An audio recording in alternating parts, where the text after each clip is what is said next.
welcome to the live stream. This is my first ever. So take it easy on me. We're gonna make it through it together.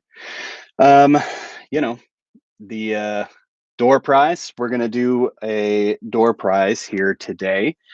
So if you're excited about the door prize, what I need you to do is leave a comment that is, let's see, leave a comment and use the phrase office quote in your comment, and then leave your favorite office quote of all time, everything, anything you want. And let's see, I wonder if there's a way to pin that.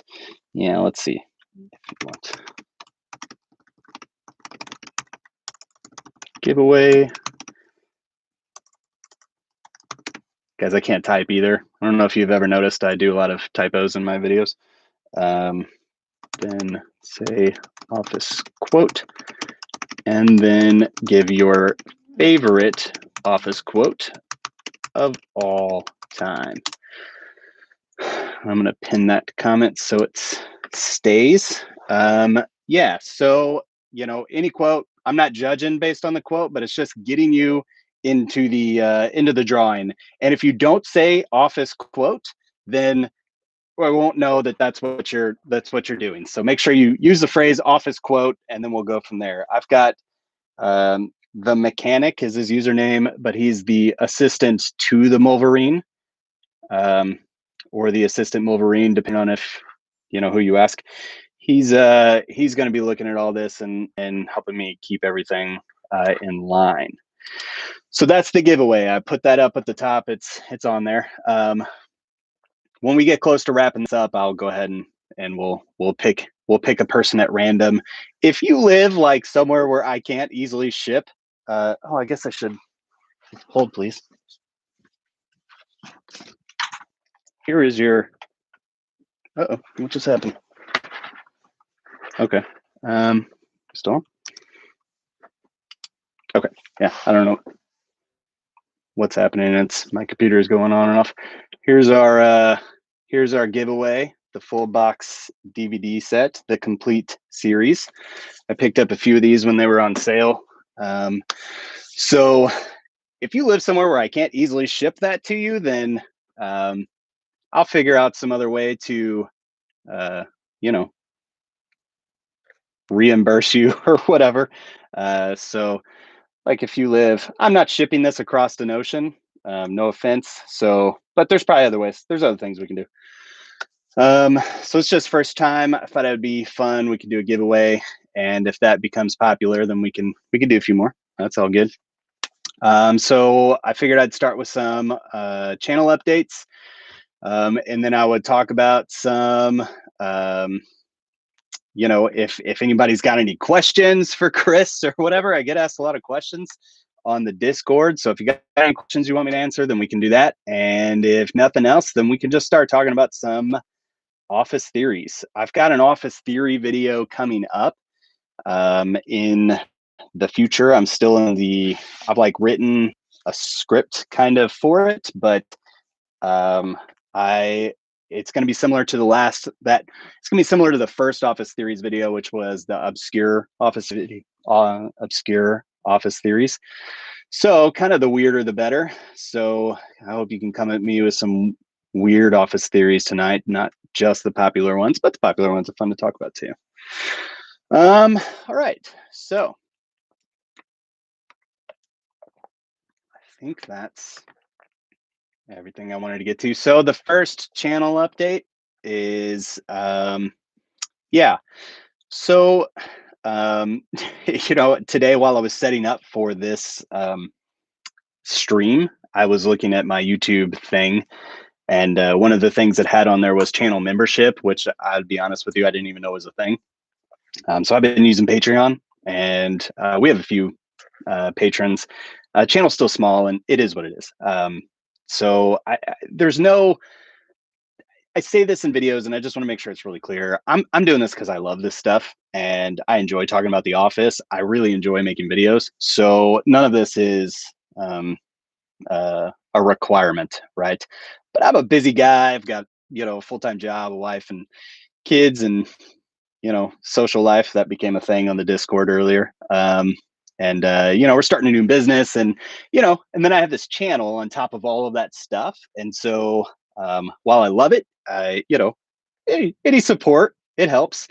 And the problem is, like, the ad revenue is really weird, because it's 1 week I'll get like 20-30,000 views a day, and then the next week it's like 2 or 3,000 views. So it's kind of hard to count on any of the revenue. And even when it's up, I mean, my channel's so small, right? So even when it's up, I mean, I could probably make more money at McDonald's.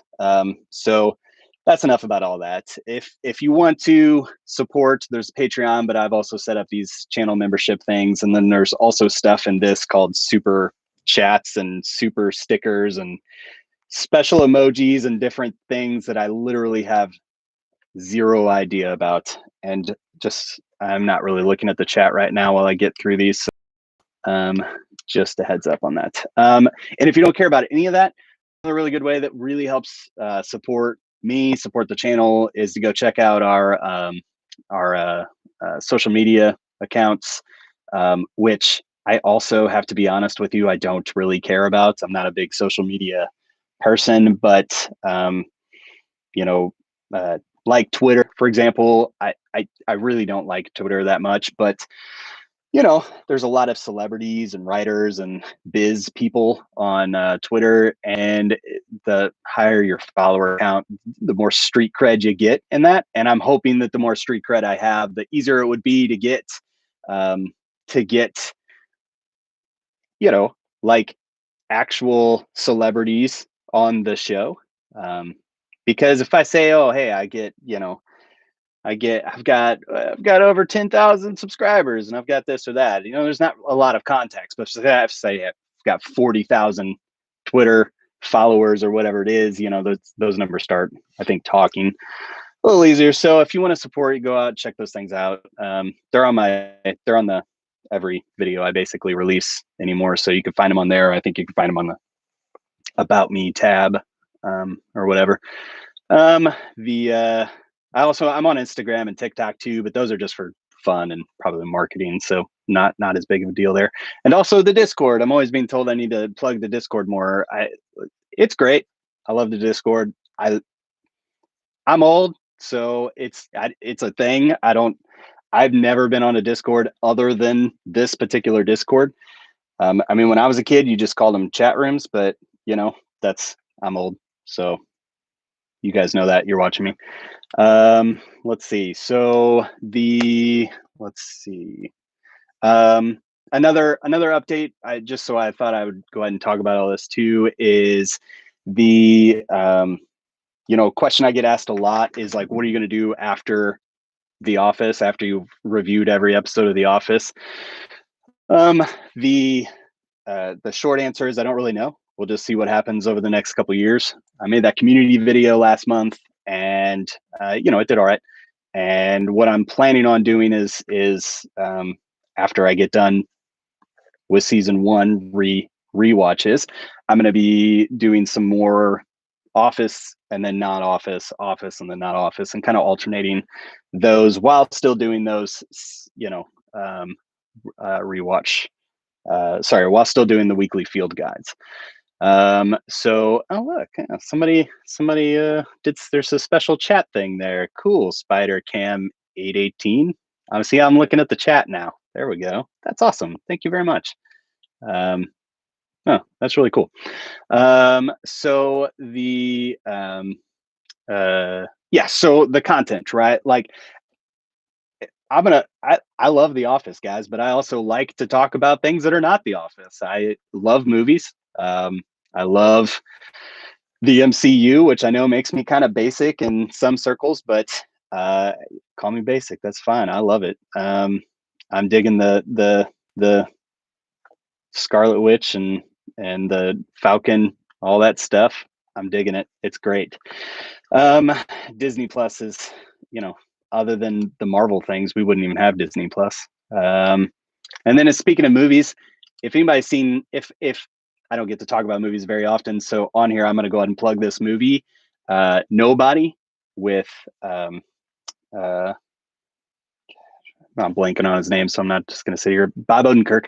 Bob Odenkirk, who almost played Michael Scott. Nobody is such an enjoyable movie. It's written by the same guy that wrote the original John Wick, John Wick 1, and it is awesome. Like awesome. I've seen it twice now, which is a little extra, but you know, it was a Kirk Odenbob. Sorry. I can't watch the chats while I'm trying to actually focus. Sorry. Yeah, so it's great. It's an action movie. It's a lot of people getting shot and a lot of whatever, but it's so well done. The soundtrack is incredible. It's this whole movie, like stylistically, is almost what Suicide Squad was going for, but without. I felt like in Suicide Squad, it was always kind of this like elbow nudge, like, "Oh hey, see that? Hear that song we're playing? Isn't that cool?" Whereas this movie plays a like 80s rock ballad, and it fits so well. I just loved it. It was great. But that's enough about a movie that probably none of you guys have seen. I don't know. Oh, somebody says they just saw it. Yeah, I loved it. It was great. Bob Odenkirk shows his like range too, right? I mean, I've seen him in right, like he's in Breaking Bad and Better Call Saul and that kind of stuff. I've never really gotten too much into those series, so I don't have that context with him. So literally the only thing I've seen him in is season 9 in The Office in Philly and Little Women. He was the dad in Little Women, and he was great in it. So he's got this really cool range. I really like that. And I do look like the guy in the Chipmunk movie. That's fair. You know, that's I'm blanking on his name too. He's also in Arrested Development, the Blue Man Group guy. So anyway, the back to the point. A lot of stuff. I'll leave that one a mystery. How old I am. So the other stuff that I'd love to talk about, like you know, and other TV shows too, right? Brooklyn Nine-Nine, Parks, Good Place, other things that were not written by and having to do with Michael Schur too. I'm also making it through like all 172 seasons of Supernatural right now, so I'm planning to be done with that in 2023. Also, David Cross. That's it. I do look like David Cross. That's fair. There's a couple pictures of David Cross on the internet that I'm like, yeah, he looks pretty awesome. He's got like some tats and stuff. Okay, so and then also a lot of people were asking why I'm redoing season 1. The stats were just really bad on those videos, and the problem was a lot of people were finding my channel, and then I think they'd go watch the old season 1 videos, and yeah, they just really up to the production that I'm doing now, and so I just wanted to make sure that I was getting my best foot forward. And it would have been weird to just do 2 of 6 episodes of season 4, or season 1. So I'm redoing all that. The old season 1 and the old season 4 are still out there. They're just unlisted. So all of the season 4 videos that are currently available right now, like you can find the old videos in the description of every one of those. There's a link in the description. Also, at some point, I'll have them on the Discord and some pinned thing. Right. So let's see. After season 1. Yeah, and after season 1, like I said, my goal is to just do field guides every Thursday, and then, you know, 1 or 2 extra videos a month, which would be like one office related thing and then one non-office related thing. So we'll see. Let me know if you have stuff that you're desperately wanting my opinions on. Maybe it's a video. Maybe we just do more of these live stream type of things, and we could talk and see what goes on. Okay, so I guess that's pretty much the channel updates that I had. We can kind of start like going through the. Oh, I see myself now. So awkward. So I'll start going through the things here and see if there's any questions. If you got any burning questions, feel free to put them out there. I'm also gonna read your stuff real quick on the office quotes. What's your opinion on the UK Office? Overhyped? Oof, that's a good question. I I don't know because it's not overhyped anymore, right? I mean, I think it was a thing in the early 2000s. The uh, I will say, as an American, with little exposure to British comedy and British television in general, I didn't really get it the first 3 times I tried to watch that series. Um, when I had a surgery last year where I was basically laid up in bed for about 3 or 4 weeks, and I watched the UK Office about 2 times, with subtitles on this time. And with subtitles, it was a much more enjoyable experience too because they mutter a lot of things that I didn't really catch what it was, and I often had to keep my phone open to Google what a particular phrase meant. So I enjoy it. Um, I enjoyed it. I still say I double down on what I said during the pilot. I don't think it's that. I don't think it holds up that well. I think it was more of what that series was like. It was this kind of new, inventive idea for a comedy, that was playing off. It was playing off of shows that already existed.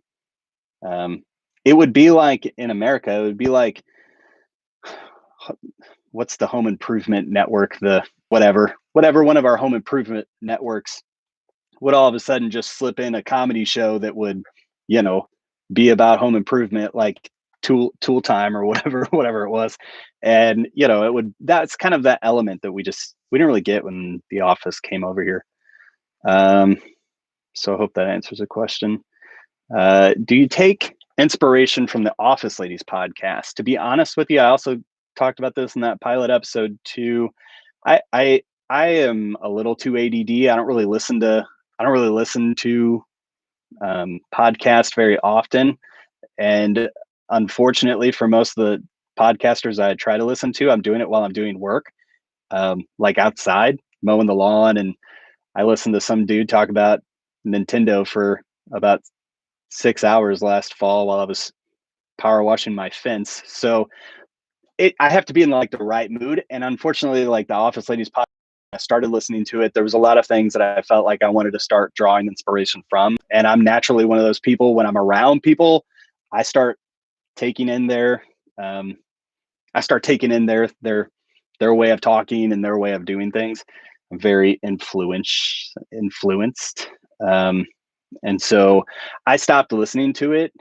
But the Office news is, um, there's always news from that podcast, right? Every time they release something, it's like, I find out about, oh, what's in the what's in the teapot letter, and then there's all these clickbaity articles about what's in the teapot letter, and then you find out she says that she'll never tell you what's in the teapot letter, but it was written by him or whatever the reveal was. It wasn't really a reveal.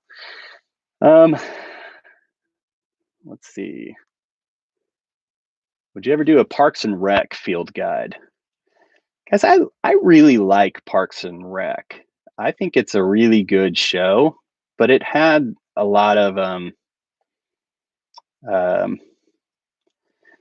lot of time where I didn't enjoy myself while I was watching it. I was almost just watching because these people started becoming like my friends, and I was curious where this was all going. Um, so I don't know if in the future a Parks and Rec field guide, like full, like what I'm doing now, will be a thing. I'm also told myself that if I ever I'm reviewing every episode of something, like don't pick a show that's got 9 seasons because it's challenging. Um, that's difficult. Um, so yes or no, that's the answer. Chris, I have a question. If we hire Cirque du Soleil, I think I'm saying that right, as salary employees, will that help with the year-end tax stuff? And I think the appropriate answer to that is,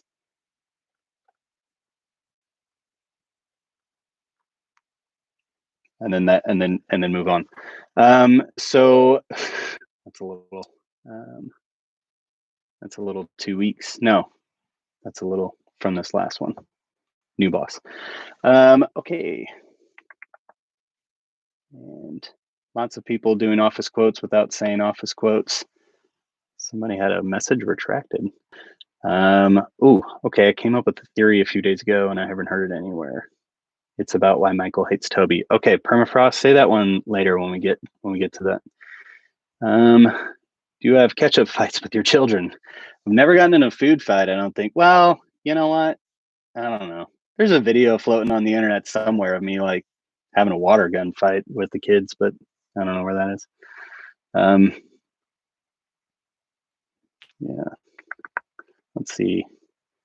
Oh, another Parks and Rec field guide. Okay, I mean maybe if there's desire for it at some point. Psych field guide. I love Psych. I got that thing. It's kind of sitting behind the TV now in every video. Yeah, I've thought about the Psych thing, but I don't know. I have a problem with those law drama, procedural shows where I think Psych excels is that James Roday and Dule Hill are awesome, and they make such a good pair that show works really well. I don't know if it would work for my formula, so we'll see. Let's see. Love your channel. Thank you. Expecting 700,000 subs. Yeah, that's cool. Maybe at some point. It's pretty impressive, guys. Thank you for the compliments. That's cool. Stellar time. Use Discord a lot. I like the Samuel Rod. Hello, Mr. Sonny Crockett. I'm Tubbs. Yeah, this is good. Okay, let's see. I'm just kind of skipping down. It's kind of hard to tell what's Community or The Office. I'd say The Office. I don't know what you guys would all say, but if there was a series that I think would lend like to this field guide formula, I think Community would really well, because almost every episode of Community is vastly different from the previous one, and that's on purpose for the most part.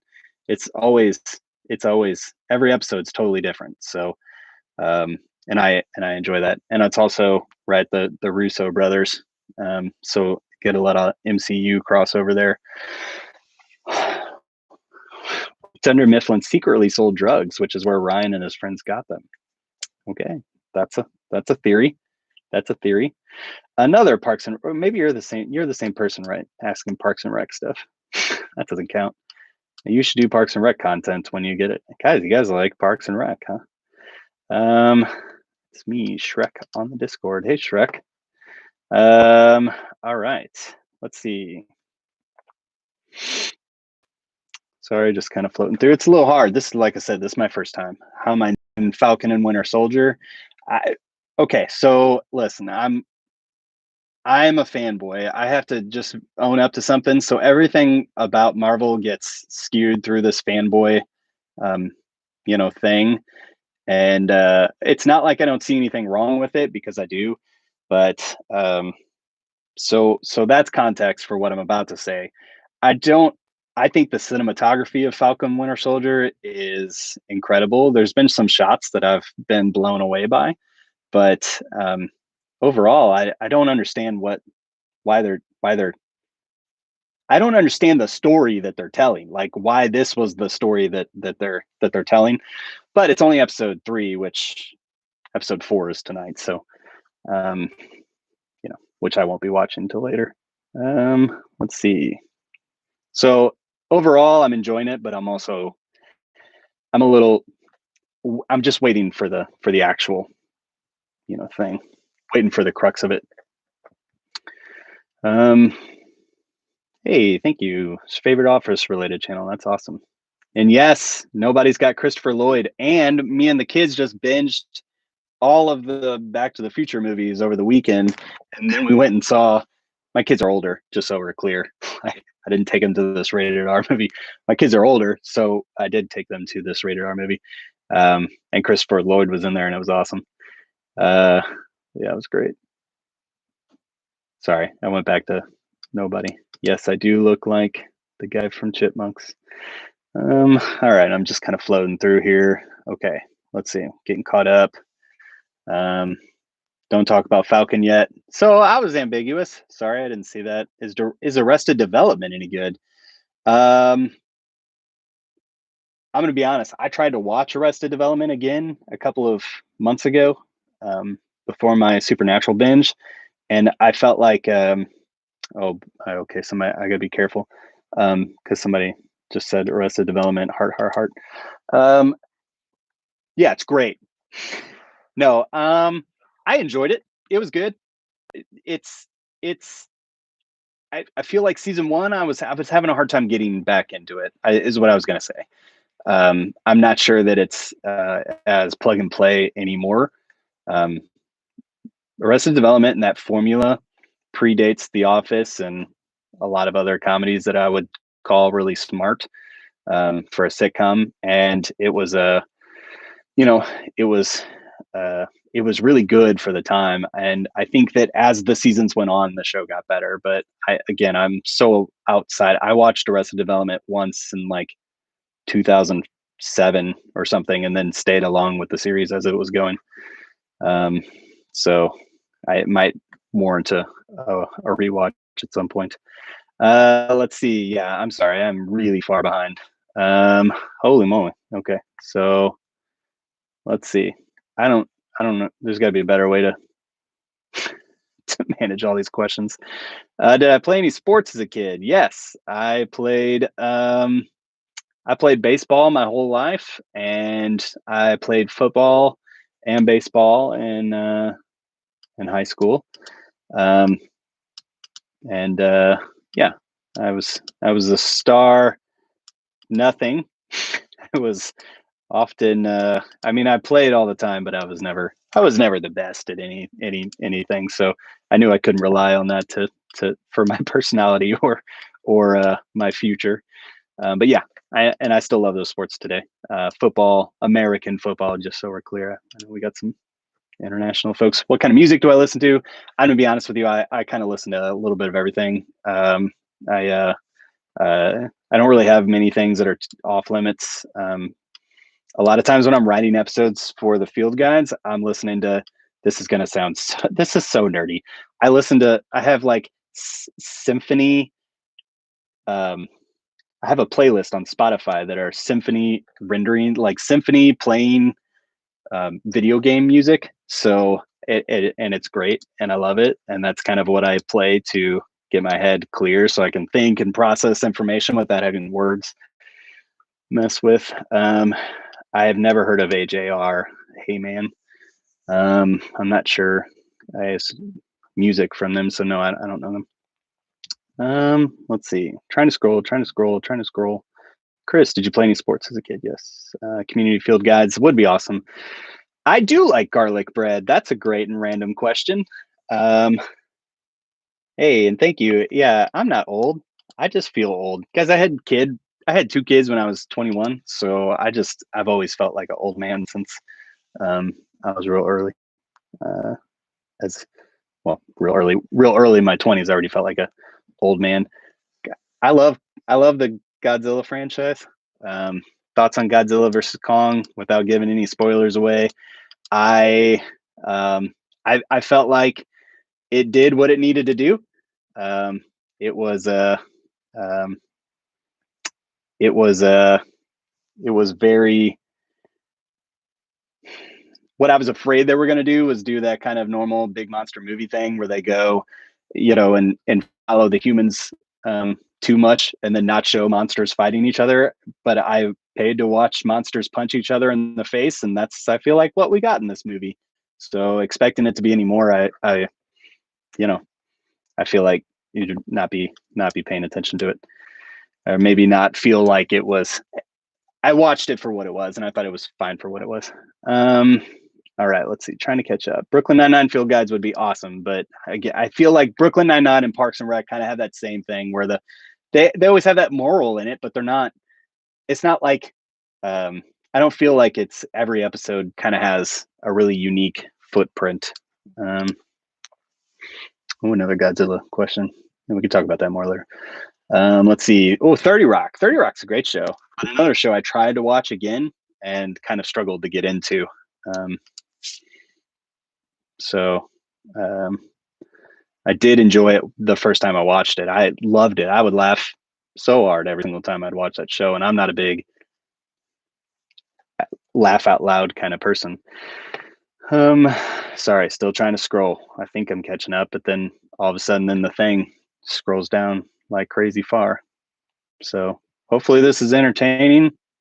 I don't know. Let's see.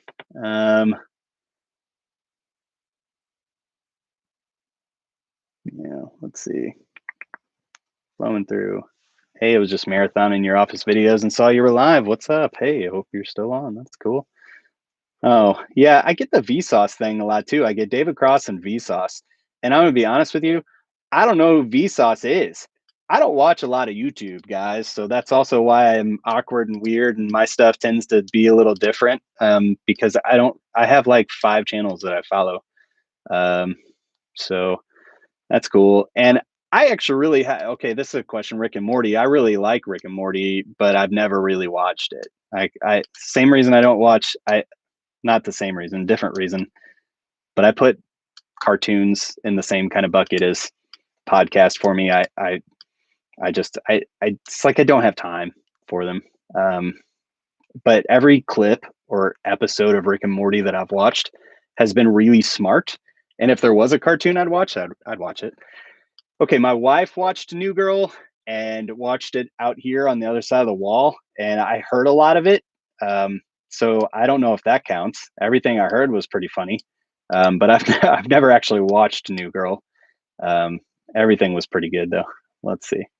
Scrolling down. Have you ever played Halo?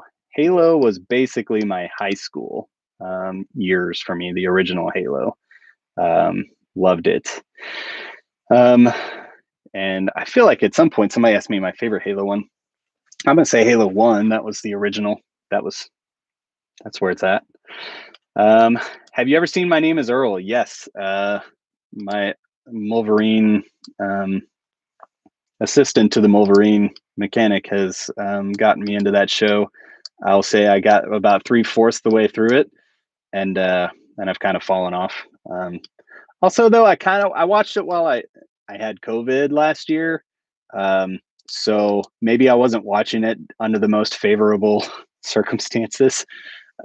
So yeah, and yeah, it is crazy that 30 Rock overlapped The Office. That was wild. Oh, what does Wolverine mean? Oh, well, that's an interesting question. I'll have to yeah, okay, so I'll give you the real quick one. One day I walked into work and somebody had taken a whiteboard. I actually have it, but it's buried away in that closet. A whiteboard, like a big, it's probably like 3x5 whiteboard that was on my desk, and drew out like, I think he was trying to make fun of me, but he drew my face on a Wolverine body and then signed it Wolverine. And so it kind of just became a nickname. I still have that. If you watched the old videos, that Wolverine that kind of had my bald head with a beard, face, that was that thing. I rendered it the best I could. But it's a play on my last name. Let's see. Pam or Karen? It's Pam. Listen, Pam. Nothing against Karen. Oh man, thank you for that. That's awesome, Brian. I appreciate that. That's really cool. Did you watch Vsauce out of context? I've never seen that. People keep saying I look like that. Okay, so is my wife gonna say hi? She actually, she loves The Office. She was actually, we went out to dinner before this. I took my wife out to dinner so that I could come play with you guys.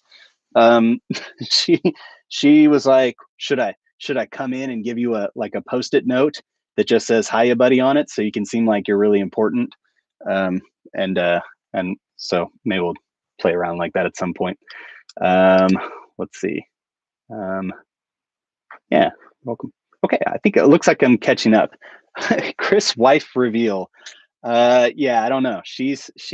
I don't think she's excited for I don't think she's excited for that. Although it was funny, if I didn't get COVID back at the end of last year, she was going to be in a video. I talked her into it and everything. We were going to do it, but she, we both were down for the count for that one. And then since then it's been like, yeah, my daughter really wants to, every time it comes up, she wants to, she wants to, she talks like, oh, I'll do it. My kids love The Office too, so they've got plenty of stuff to talk about. But then every time I'm like, oh, you want to be in the video? And she's like, not really. Let's see, really love your channel. Thank you. Good animation show, would watch. BoJack Horseman. Yeah, BoJack Horseman. I could be wrong. Who's in that? Samuel. Whose show is that? I feel like, is that no, I'm thinking Big Mouth. Big Mouth is Nick Kroll, and I think Jason Mantzoukas. Jason Mantzoukas is one of my favorite that guy comedian people. So anything Jason Mantzoukas is in is something that I love to watch. Wait for his last name, Wolverine. That is my last name. It is Wolverine. Chris Wolverine. Well, where'd we go for dinner? What a sweet question. We went to a little quaint cafe in my town here. We tried to eat out on the patio, but cars were driving too fast and people kept revving their engines. And I felt like an old man. I was like, it's too loud out here. We need to go inside. So we went inside. That was fun. Posting a note would have been funny. Did I enjoy working with 10K Productions? Yeah, that dude's cool. Bill's cool. I've actually written a couple scripts for him, and might do some more work with him in the future. Yeah, so we'll see where that goes. How do you feel when Michael Scott was replaced by D'Angelo? I think we'll get there when we get there. Let's see. That's a whole thing. How old are your kids? They're teenagers. My son actually graduated high school last year, so if that gives you any context. He's a first year college student now. You look so young. I wouldn't have thought you had kids. Yeah, that's what happens when I got married when I was 20. And Barry. It just says Barry ? I'm assuming you're talking about the HBO show with oh no, what's his name? Bill Hader? Yeah. I've seen the previews. It looks really interesting. So, and yes, I am 30 to 40. That's a fair thing. But Barry looks really interesting, but I don't have HBO. Well, sorry, I didn't have HBO. I do now. You meet Steve Carell on the street and you get a chance to say one sentence to him. What will it be? Thank you. I think might be what I would say. I'm not really sure. Hey, I know a cool YouTuber that would like to interview you. Will Arnett, and I love Will Arnett. That's BoJack Horseman. Yeah, again, that's like animation stuff. I like desperately want to watch stuff, but I just struggle with it. Hey, Xander. I struggle with it.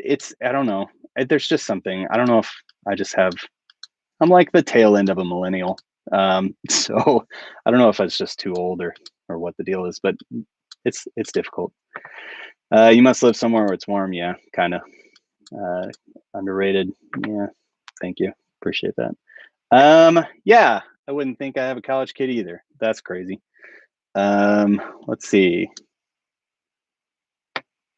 It is weird when I go to like my kid's high school thing and I feel like, I mean, no one's confusing me with a student or whatever, but if I shaved this, Maybe. No, probably not. But let's see. I do string. Let's do this. I think I'm caught up. The My dad Loki looks like Adam Sandler in the 90s, but with long hair and a beard. All right. So let's do this. Let's shift over a little bit to the some office theories. And like I said, full disclosure, the reason I wanted to talk about this is because I am working on a video, and I kind of wanted to get some I would say something dumb like "love your work." Yeah, I don't know. That's probably like the most thought provoking question I was asked. Thank you, uh, whoever asked that. Wink, wink, man, loot. Um, yeah, I don't know. What would you guys say if Carell was uh if you ran into Carell? He's got this store in Connecticut, like a general store, and he's there every now and then. So it would be interesting to go there at some point for a vacation. Um, okay, so yeah, so office theories are there's a lot of them, and a lot of them are weird, and a lot of them are nonsensical. But I do think I think that fan theories are an enjoyable way to keep a show alive in the fandom. Because when you're watching something that you've already watched, um, and you start formulating theories like that, it like exercises something in your brain, like making connections. That can be a stimulating thing, and I feel like I can't say that word without someone saying that's what she said. But it's like it like makes your brain neurons connect, and so I think there's something about fan theories that are really exciting. And that first Office fan theories one is kind of, I mean, it's on pace to hit 1 million views here soon, which is there you go. Thank you. Hey man. Uh, it's on pace to hit 1 million views, which is extremely weird. Um, and also cool. So what I wanted to do is follow up with some different Office theory stuff, but I kind of wanted to see what was some interesting things like, what's your favorite theory involving the documentary crew? Um, that's one of the things that I get really interested in, because the doc crew is a character throughout the entire series that, we only get one like sigh at one point from, and we only get one, like a few every now and then, we like the camera shakes or whatever it may be. So there are some interesting, I think, doc crew fan theories. One of the ones that is probably the most popular one is that the reoccurring thing is that the Scranton office is always doing exceptionally well, because the doc crew is actually buying paper anonymously from Scranton. So it keeps they're like basically pumping money into this office because this office is creating such good um, content for them to make a documentary on, which I think that one's interesting, right? But there's no, like, other than the fact that we watch what happens during the documentary, and it's rarely making money, so there's something to where does that come from, but whatever. Office theories. Let's see. We got anything on here? Michael got the doc crew to show up as a strategy for enlivening the office and making them all like them, and for making them famous, or liking them for making them all famous.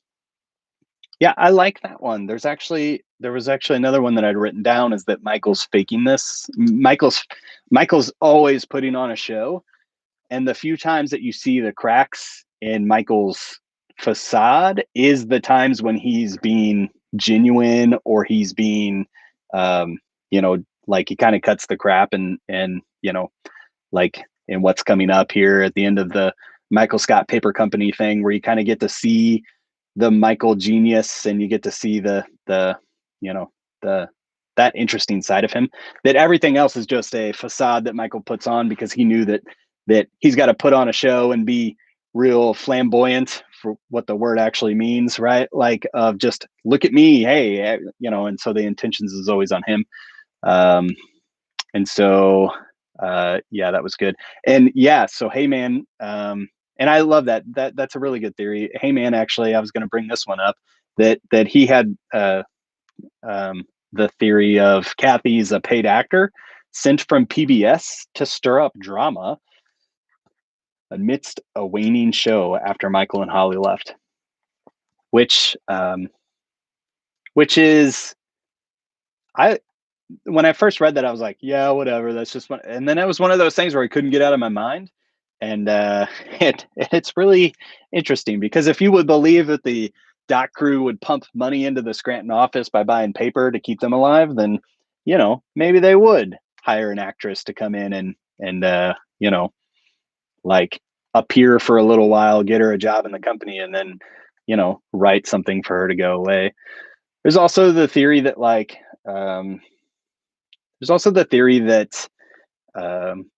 the whole show is not actually it's really meta, right? That there's like the documentary, but then the documentary is actually just fake and it's just a show within a show, and then it's written by Jim. Is one that I think comes up a lot because Jim's always kind of the good guy, and as somebody said in the comments of the field guide yesterday, where he said the thing like he said, I like this episode because Jim finally gets his comeuppance, which is true. This is kind of one of the first times, I guess, other than Ryan. Ryan gave Jim some trouble, but this is kind of the first time Jim can't just kind of skate through with a smile and charm. So I think, there's some interesting stuff there. Yeah, somebody's mentioning the suicide that's there. That's obviously a very serious topic, but the Tom is someone that's mentioned, I think it's season 2 performance review episode where because I think Phyllis says Michael pulls out this is what it is. Michael pulls out the feedback from the box or whatever, and there's someone that was talking about depression and they take it seriously, and then you find out that that person unfortunately committed suicide. And then what like the writers did in I think a Pally Fest in 2000 something, late 2000 something, they kind of retconned everything and said, well, that's why the doc crew was there in the first place, because they were filling that role, which kind of makes sense because the first day the pilot is them replacing maybe that role with a new temp position. Even though, and it's something I didn't get into in this pilot episode, but I always love that in the pilot, the drama that comes from that is Jan telling Michael that he's got to make cutbacks and they're going to be considering downsizing. And Michael, like literally that day, hired a temp to come in for maybe a position that's not actually necessary. So, that's an interesting connection. Okay. Wow. I thought it was okay. I'm behind on the chat, guys. I'm sorry.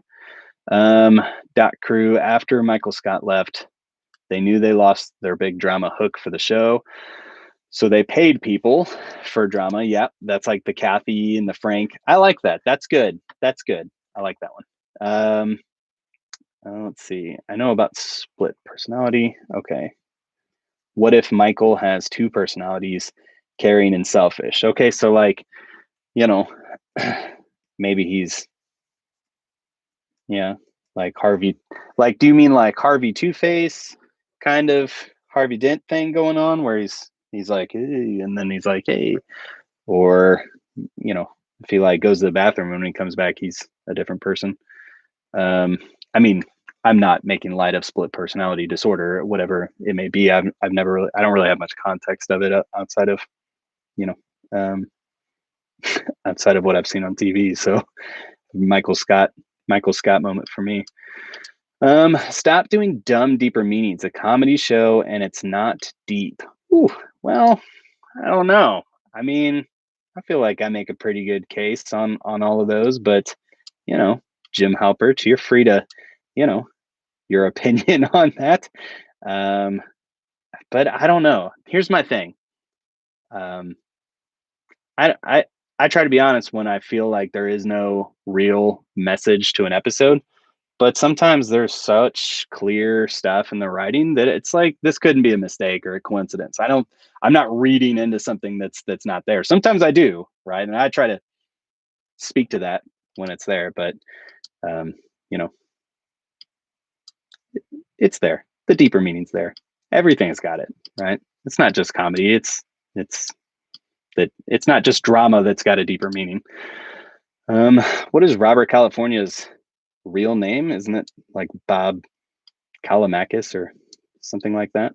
And then um, what's what happened to Robert Lipton's son? Yeah, that's probably got to go on the list. Oh yeah, okay. People talking about the deeper meanings. Yeah, I don't know. It's fine. I'm not going to change it. It's what I do. It's not a theory, but it bothers me when there's a wide shot in the conference room looking down at the parking lot. Then it cuts to the parking lot camera, but there was no camera there before. Yeah, that's like what I was talking about in that video. Um, I was like, I, and me and uh, mechanic were talking about this one day about how they got those shots, and I spent way too long trying to figure out what they did. Um, so yeah, I think that's the best source on YouTube about about about how they got shots from the windows on The Office. Tell your friends. Um, let's see, the Werner Hogg and Dunder Mifflin developing connected alternate universes. David Brent ruins the experiment by crossing over to meet Michael Scott. Theory I came up with. Let's see. So developing connected alternate universes. I don't really know what that means, but wouldn't it just mean that they're in the same, right? Because it's David Brent. I mean, and I always say his name wrong, and people make fun of me. But Ricky Gervais, that guy, he is David Brent when he comes and he meets Michael, right? Maybe I just assumed that. Maybe it's not. Um, oh, hey, thank you for that. Wow, there you go. Theory: deleted scene in early seasons reveals that Jim and Toby were friends. Jim even babysat for Toby. Origin of Michael's hatred is jealousy over his friendship with Jim. I like that. That's good. That's good because it takes a lot more psychoanalysis to understand why Michael hates Toby so much, which is like the whole Michael's got daddy issues. Um, coming from his parents' divorce, right? And so that his parents split up, and so there's like a bad blood there. And since Toby got a divorce, I think he projects a lot of that stuff on there. But I like that. What episode what episode has those deleted scenes? Do you know? Angel Perez, and thank you so much for the donation. That's really cool. Let's see. If I skipped something here, you're gonna have to post it again. I don't know where it stopped. Office season 10, question mark, question mark, question mark. Never gonna happen, guys. I know that they keep teasing, but it's not gonna happen. But if you are interested, I've shared this before. I think back in season 4, when I did that whole thing where I had that writer write out some diary entries for Michael's diary. I almost had him do that for Dwight when we found out Dwight had a diary and golden ticket, but it was too late by the time I thought of it. But anyway, that writer wrote out a whole like actual scripts, full episodes for season 10 of The Office. So if you're interested, like hop on the Discord and ask me. I'll send you the link. There's some interesting stuff there.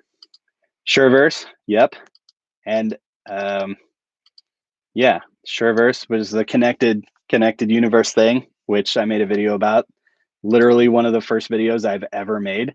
Trying to detail out all the different crossovers in the Michael Schur universe, with Brooklyn Nine-Nine, Parks, and all that other stuff. Oh, thanks, Tom. That's awesome. I really appreciate that. That's awesome. Okay, so does Creed know Robert California before he steps into the office? Because there's both mysterious characters with not that much info on their background. So I've seen something like that before, Nicholas. But sometimes I hear theories like that, and it's one of those. You could say that about everything, couldn't you? I mean, but they both do have that. There's a lot of similarities. I'll give you that for sure, because there's a lot of similarities with both having very strange arcs and very like a lot of stuff that happened before the cameras were rolling going on. And Creed's like the source of so many office theories, right? Because you could say, because here was another question I was going to ask, is like, who's the weirdest Scranton Strangler theory that you have? And yes, I can save these live streams afterwards, I think. Like who could you justify as being the Scranton Strangler? Is a question that is out there. I am, if you've seen any of my theory videos, I make a big deal about it now. We know who the Scranton Strangler was. It's George Howard Scub. They say it in the show, and it's almost like they go so far out of their way to go, it's not any of these characters. It's the guy we arrested and we put in jail, even by giving Toby that whole season 9 arc with it.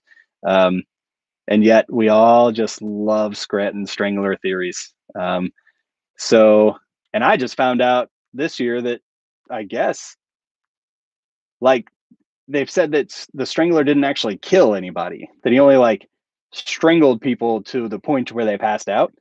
And then I guess presumably woke up and had bruised neck. So, which is which is like even a weirder take on it, because I'd want to say, oh, it's not that dark then, but I think that's weirder. Like that's a stranger pill to swallow there. Eric, dude, can you talk about your video making process? Yeah, I don't know. It would be one thing if I didn't always have a content calendar lined up, right? And I had to come up with the idea for every video that I was making. But since I have this calendar already kind of set before me, I watch the episode once just for enjoyment. I watch the episode again and I write down notes. And then out of those notes, and then I go and just research a bunch, like what interviews can I find out there? What videos are out there? What is already known about this episode that the collective fandom already knows? And maybe I can put some puzzle pieces together there. Maybe there's not. Maybe some of my shorter videos are like, I don't know, enjoy this episode. There's not a ton to talk about. So on some of those, I spend more time talking about deeper meaning stuff. Or I spend more time in the ratings and just talk about how I feel about that episode. So that's, I write the script and then I shoot the video. There's no real magic to it. It's a lot of elbow grease type stuff. The hardest part, to be honest with you, is I'm a quitter. Like I don't quit things very easily, but I also don't start things that I don't intend to finish. And so, I often flake out real early on. So at this point I'm pot committed, but sometimes I get just, it's like, all right, well, I'm reviewing another episode of The Office this week for the rest of my life. So, but then all of a sudden I have a good idea for the next video or whatever it is. And all the creative feelings come back, and I'm all in. So I don't get burned out. I don't really get burned out, but also in that light, I don't watch The Office anymore, which is kind of a problem for me. So, I stopped watching The Office in 2019 because I watched this episode I watch an episode 2 or 3 times every every week. So I feel like if I kept watching The Office for entertainment, I would be really burned out at some point. Um, yeah. So let's see. I think Michael Scott and Yankee swap stuff in season 2. He becomes caring in the second half after selfishness with Phyllis over the oven mitt, which, by the way, was an awesome gift. Yeah. Yeah. I My thing with Michael throughout The Office is that he's always like one step forward, 2 steps forward, 1 step back, right? Like he kind of like learns a lesson and then they walk it back, because it's like the same thing with Lost or any of these shows that are built around mystery. If your characters just grow so fast because they learn their lessons, then, you know, you don't have a show anymore. So, that's kind of the frustrating thing I think with Michael is, especially in the early seasons, when he's just such a pill and difficult. That's my problem with The Injury, which is some of people's favorite episode of The Office. And I watched that episode and I cringe so hard listening to Michael be such a whiner and such a self-absorbed person, which is the joke. I get it. Like I I get it, but I struggle. I struggle with early Michael. Chad Nisha, yeah, I've actually talked to Chad a few times. He did a really good Scranton Strangler timeline video. That was great. Um, yeah, we've collaborated on a couple of things. Um, I am the Wolverine Summer. Thank you for that. Join the Discord, Xander says. Um, so I haven't seen the Scranton Strangler episode yet, but was Toby concerned he, let's see, put the wrong guy in prison? I don't, well, what do you mean you haven't seen the Scranton Strangler episode yet? Like, you mean like you haven't gotten to season 6, or I don't know. Yeah, he's wrong. I mean, he says he thinks he put the wrong guy in prison. Yeah, but that's not about the Scranton Strangler, guys. That's about himself. He's got something that people pay attention to him. So he's like, give me attention. I think I put a man in jail that wasn't, he's got a story. And so people are like finally giving him the attention. So, that's what that's about. But I get it. I get why Toby does enough creepy stuff in the series to warrant suspicion. So that's it. What was your most Michael Scott moment ever? Winkman, Winkwan. I don't know how to say that. Luch, is that me? Like you mean me doing the most Michael Scott thing ever? I don't know. Hey, Gabe, thanks for saying hi.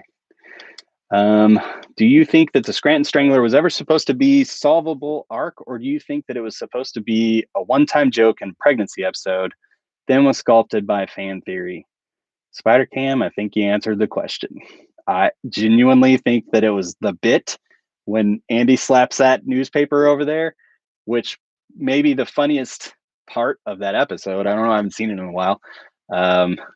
It's yeah, that I love that. It's such a good idea, right? That's a clever joke. And then I think they were like, oh, well, we just kind of made something, right? So people are like, who's the Scranton Strangler? So yeah, I think that's what happened. And yeah, when I last time I talked to Chad, he told me that he just doesn't have time with his job right now to work on stuff. I love The Injury, but more for the Dwight Pam parts. The Dwight Pam stuff in that one is really sweet. Like how they're friends in that one, and it kind of show. I think that might be the first time you really see some difference in Dwight. Somebody commented today or yesterday about on the Discord. They were talking about how Michael's now, or Dwight. Season 1 Dwight versus season 5, 6, 7 Dwight is so much more you know, I think he said kid appropriate, but yeah, I think I know what he means. He's just more relatable, I think, as he goes. I don't know how to answer that question. Winkwan. I'm a Michael Scott moment. Yeah, I don't know. You're hitting me with the hard hitting questions here. I don't really know what my most Michael Scott moment would be.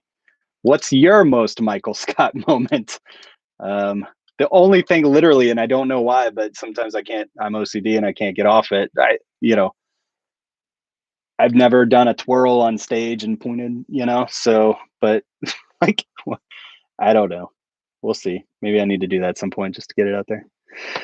But that's just a film theory that's just the theory of film theory. I like that channel. They got, I listened to the video game one, years ago. All right. So I think we're going to get close to wrapping up here. We'll talk for a little bit longer as long as people want to hang out, but I thought I'd go ahead and we'll do like the door prize thing. So if you guys haven't done your office quotes, if you want to get in the giveaway, go ahead and do your office quotes. There might be people late, might not be. And we'll give you another minute and then we'll announce the winner. And if you live somewhere that's not easy to ship a DVD case to, then we'll figure out something else. So we'll answer another question here. Aren't the best episodes the uncomfortable ones, like the dinner party and the injury? I get it, right? I mean, I understand. Humor, right, is subjective, and that's fair. I couldn't draw a connection between dinner party and the injury, because dinner party is like a collaboration of all of these personalities and these things kind of crashing together with this just insanely difficult evening. And then, but the injury is just Michael acting like that kid like in middle school that stubbed his toe and pretended that it was like the biggest deal in the world, and that and maybe I was that kid. And so it annoys me because I look back and go, why were you like that, Chris? So I have to, there has to be a reason why I personally just cringed throughout that entire episode. So it's got to be more on me. I mean, the IMDb ratings are really high on that episode too. So like the George Foreman thing, it's awesome. I love it. There's a lot to like in that episode. I like that Dwight steals the "that's what she said" moment, and then they have that sweet moment where Dwight even references it later, like when he very awkwardly looks at him and says, "And you, and that time that you," what does he say? "That time that you went into the hospital with me, or you took me to the hospital." All right. So what we're going to do is we're going to put all those names into the into like a randomizer, and then we'll announce who the winner was. Well, looks like we got one more, Slippers. And Raging Bull, we'll go ahead and get Raging Bull in there too. Yeah, make sure you say office quotes.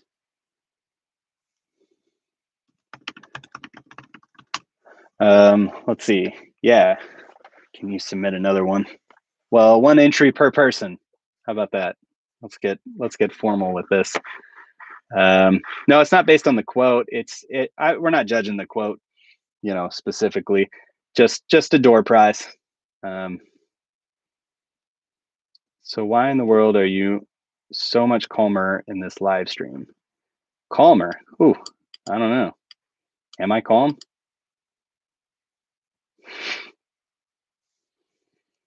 Fernando has said, I declare bankruptcy a few times. All right. We're calculating the winners. Everybody start doing the drum roll. Oh, okay. Now he's saying, okay, that last one was, yeah, got it, Fernando. Yeah, I think the "How the Turntables" is maybe one of my favorite quotable lines of the entire series. Um, I love I love that one. Anakin, if you add it in there, um, I'm sure you were there. Somebody asked why I'm calm in this. Am I not normally calm? I know I stand up over there and do my thing. Let's see. Oh, there it is. Okay, so we have a winner. And like I said, if we want to stay around until people all dip off after this, then that's fine. But people got lives. Let's see. The winner of the um, door prize office DVD complete set is Leader Booger. Leader Booger. Is there a Leader Booger in the chat still watching? Am I saying it wrong? Leader Booger. Are you there? Let's see. We'll give Leader Booger. That's such a funny name. Let's see. I don't know. I'll give you a second to hop on.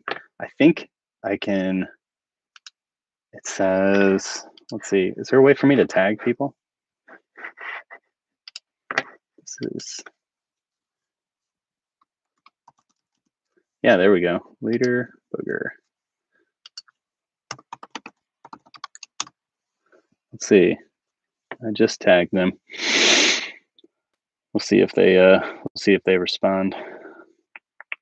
Yeah. So in the meantime, I've got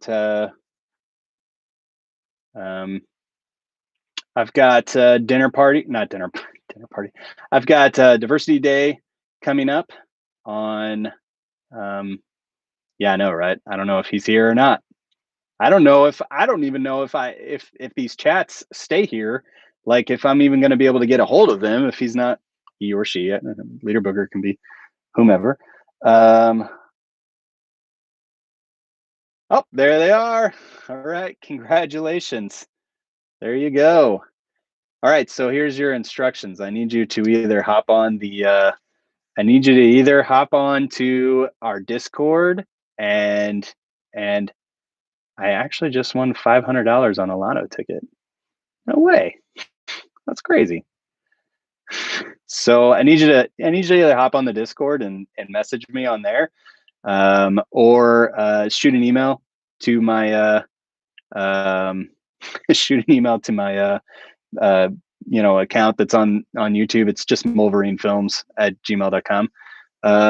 So and then like let me know that you're the winner and we'll send you over your door prize. Thank you so much, for participating.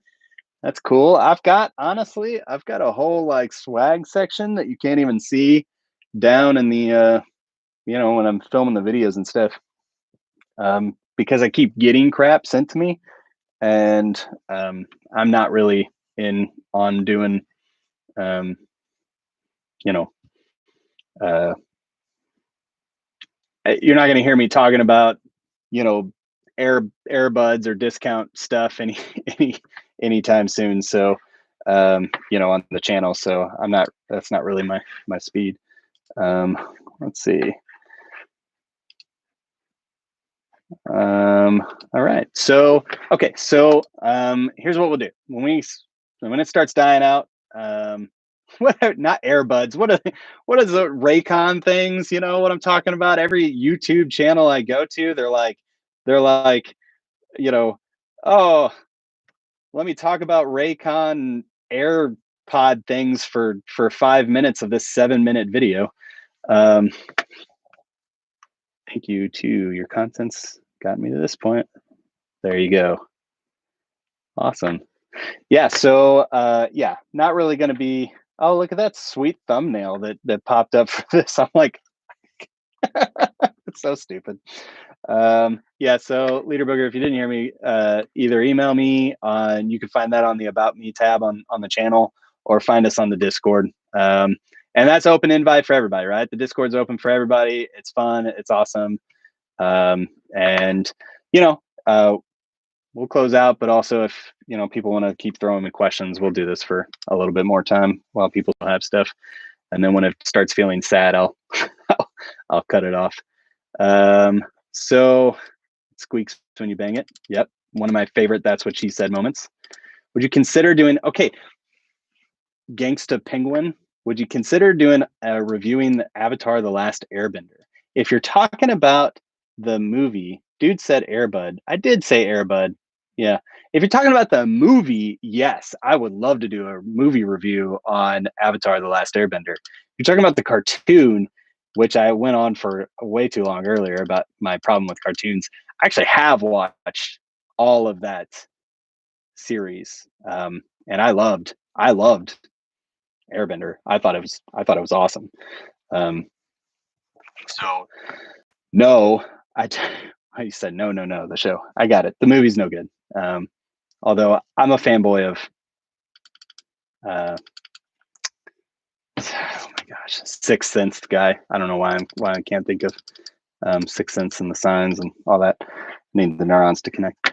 Yeah, the show was great. I wouldn't do a field guide review, but if I was going to do a review on a cartoon, which is probably offensive to call it that, everything that's animated to me, I just call cartoon because I'm a hillbilly from the middle of nowhere. I would watch that. And I have not watched Korra. I just saw somebody mention Korra. You really like me saying Airbud, didn't you? M. Night Shyamalan. That's it. Thank you. Yeah. M. Night. He's hit or miss. If you haven't seen The Visit, though, that was kind of his return to making decent movies. The Visit was really good. I enjoyed The Visit a lot. Had a great deeper meaning for a horror movie or suspense. I guess you don't know what it is until the end. Great deeper meaning. I loved that one. Yeah. Let's see. Yeah. And even The Office referenced M. Night a few times. Here's what question I wish we could get answered that we never see addressed at all in the entire series.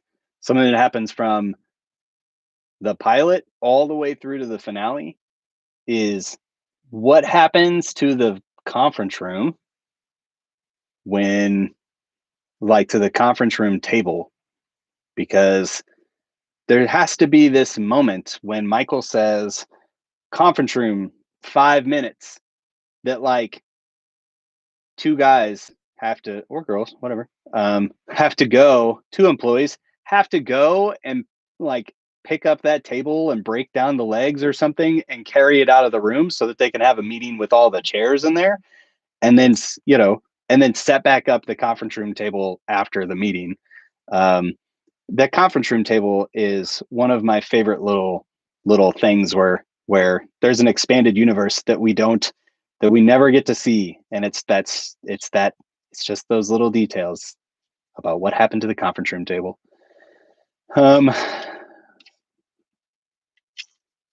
The doc crew might take care of it. I don't know.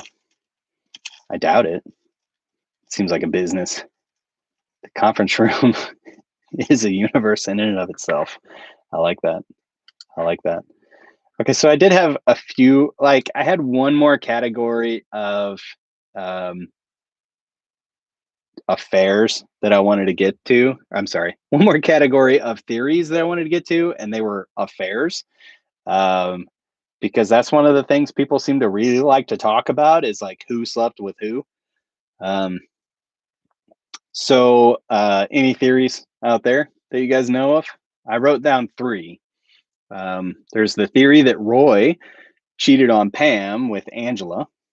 And there's a little bit of evidence. I have not heard of the Office secret orgy theory. I don't know if I just said that and that's going to get this video demonetized, but I've never heard of that one. Answer is everyone slept with everyone. There actually is like a somebody did a I Love Data, right? and somebody had a heat map of relationship, like a relationship matrix, and it's a you know, who slept with who, and it's different colors based on no evidence, some evidence, and definite. Um, I'll try to dig that up at some point. If you haven't seen that, that's a really, you could spend 20 minutes, 30 minutes just thinking about that.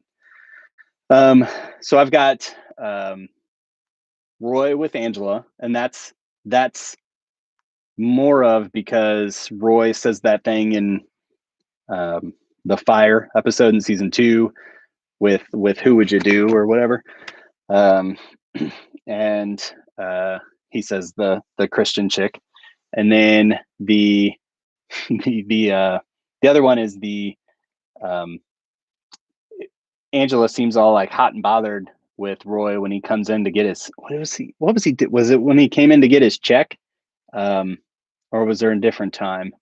I don't remember, but there was like, yeah, okay, it's branch closing.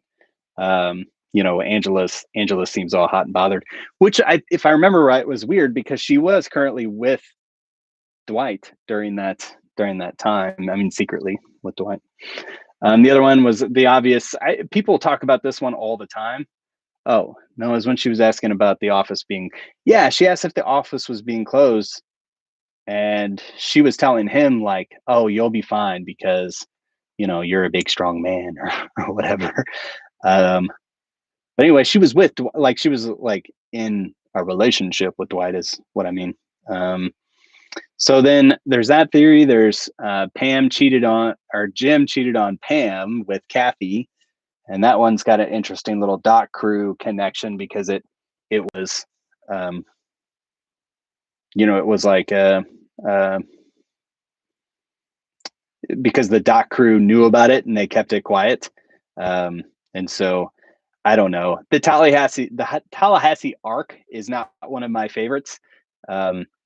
So when I start seeing theories about it, I don't know. There's two things in that episode when Jim, whatever episode it is, when Jim's in that hotel room. There's two things that I remember.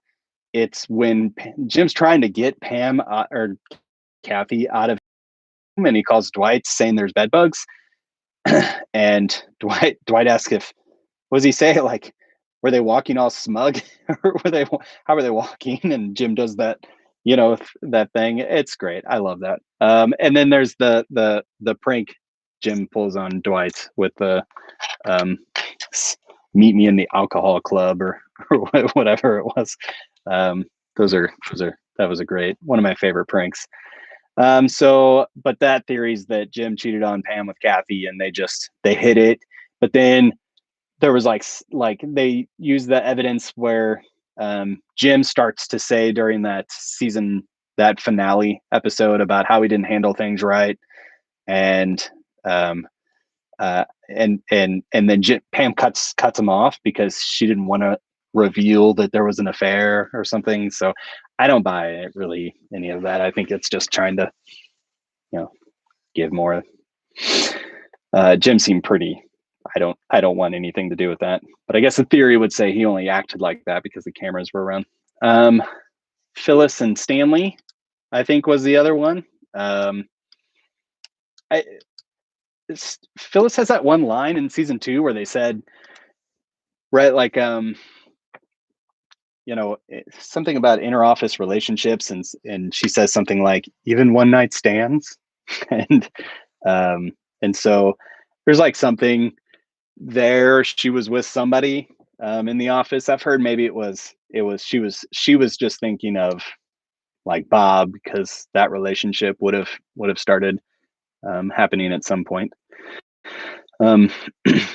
Yeah. So another one is but anyway, Stanley and Phyllis. I don't know. I mean, they have that like they almost have like a brother sister relationship to me, to where like even in the finale when she has that kind of moment with so and so, like have that moment where she's like, oh, thank you, leader Booger.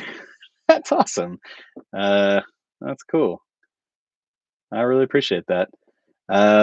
Yeah, but in the finale where they have that kind of moment where she holds up that weird ostrich thing, which she was like, "It's me," and it's really sweet, but it was also probably, you know, because it had bird legs, it was something that Stanley probably messed up, and then was like, "Oh, I'll give this to Phyllis," and fixed it. Um, so I don't know. I don't really see a relationship there, but now I'm gonna look through the comments and see what else people have said. Everyone's sleeping with everyone.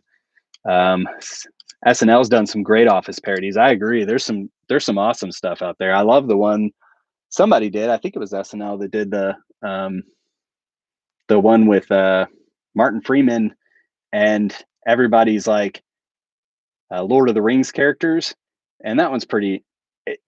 It starts really good, as most SNL skits do. They start with a really good premise and then they kind of get stale. But there's also one they did where it's like the Japanese version of The Office, and it's got Kristen Wiig in it, and that's pretty good. Um, Pam and the Boom Guy, sure. There's a lot of speculation there. I don't buy that. I think what the writers give us in the show is pretty clear that it wasn't. There was nothing there. But I get why it's a theory, right? I mean, um, you know, I both love that arc and hate it with a passion. Um, I'm real both ways on that one. Because there's some stuff where it's like they play with that idea where Pam might be Jim is now the Roy, and then there's someone who's there that she's friends with, and there's like a soft shoulder that she can relate to, um, and so it's a play on the same situation she was kind of in with Roy. I like there's good stuff there, but I don't know. It's such a not good thing. Creed and Meredith. That's interesting, Slippers. I like. Do we have any? Do we got any uh, Creed and Meredith evidence? Do a video on Dwight's brain. I wouldn't even know where to start. Um, it's like a mixture of everything. He has seen like over 250 films. Um, so I don't know. Um, Hey, I'll find that link to that heat map thing I was talking about, and I'll put it in the Discord. If I don't, somebody reminds me. Somebody remind me, and hop on the Discord if you're not on there. Um, let's see. Meredith slept with everyone in the office, including Creed.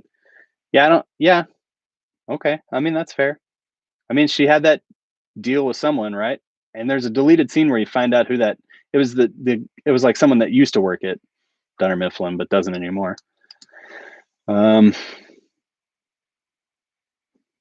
yeah.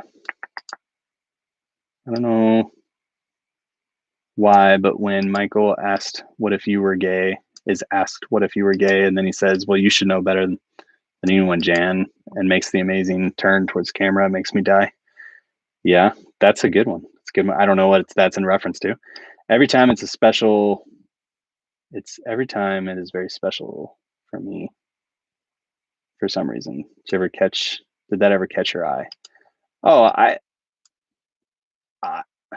I like, I pull back on my admiration for Steve Carell. Like the things the dude does with his body language when he's in character for Michael Scott is like insane. I mean, I talked about it in the pilot episode because I wanted to gush about him for any new people, but like the thing where he does where he just kind of like he's my eye line's up here, right? But he'll like look at the camera while he's telling a joke or saying something that he think is wise, and then he'll glance over to the interviewer to get a reaction from them and then come back. But in reality, there's either no one there or it's like the director of that episode. And so it's just like that his ability to do that kind of real subtle stuff where even when he's off doing something crazy and he catches the camera, like that's I I can't gush enough about him. I I think he's genius, and I wish I loved drama movies as much as I could watch everything else because the stuff he makes is good. I don't think I've ever seen anything that I was like, oh, he was bad in that. given I haven't watched Dinner for Schmucks, which I hear is awful, but I don't know if it's bad because of people in it. It sounds like it's just bad writing. Um, and there's your smudgeness. Um, that's the line. How were they walking? Did they walk away fearful or smug?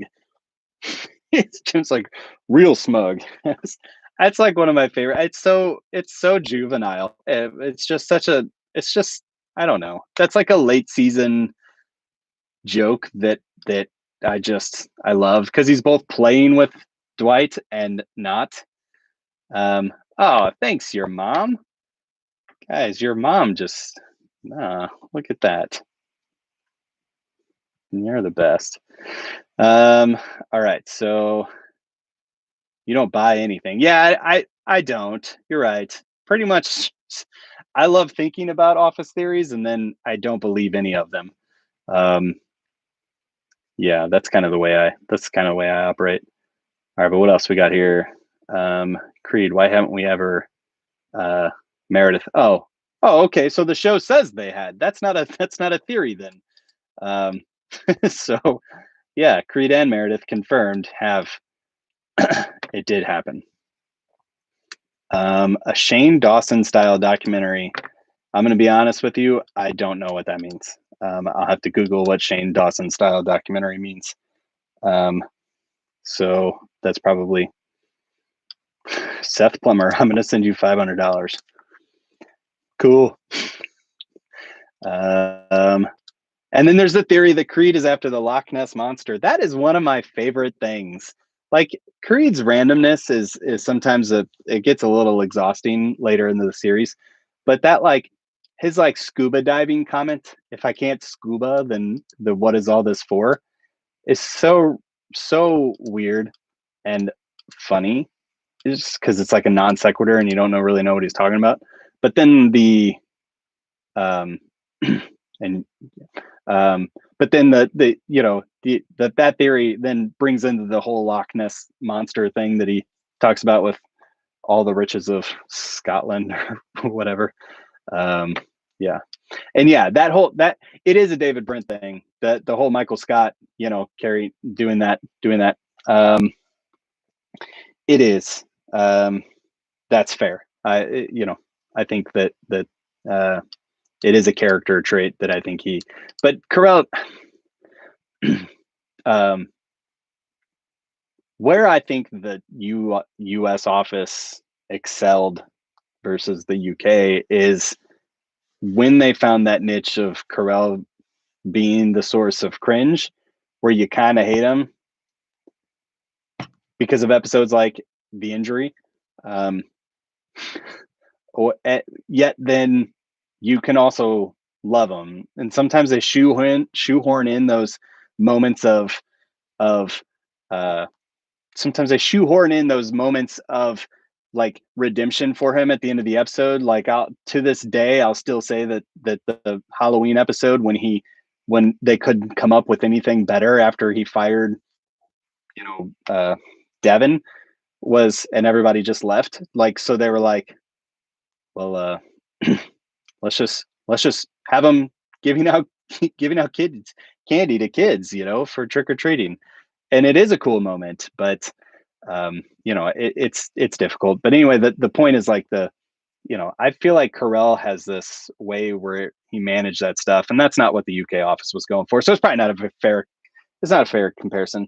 You're right. I think Ricky did a good job of that as well, but Carell did it in a way that made me both love and hate him.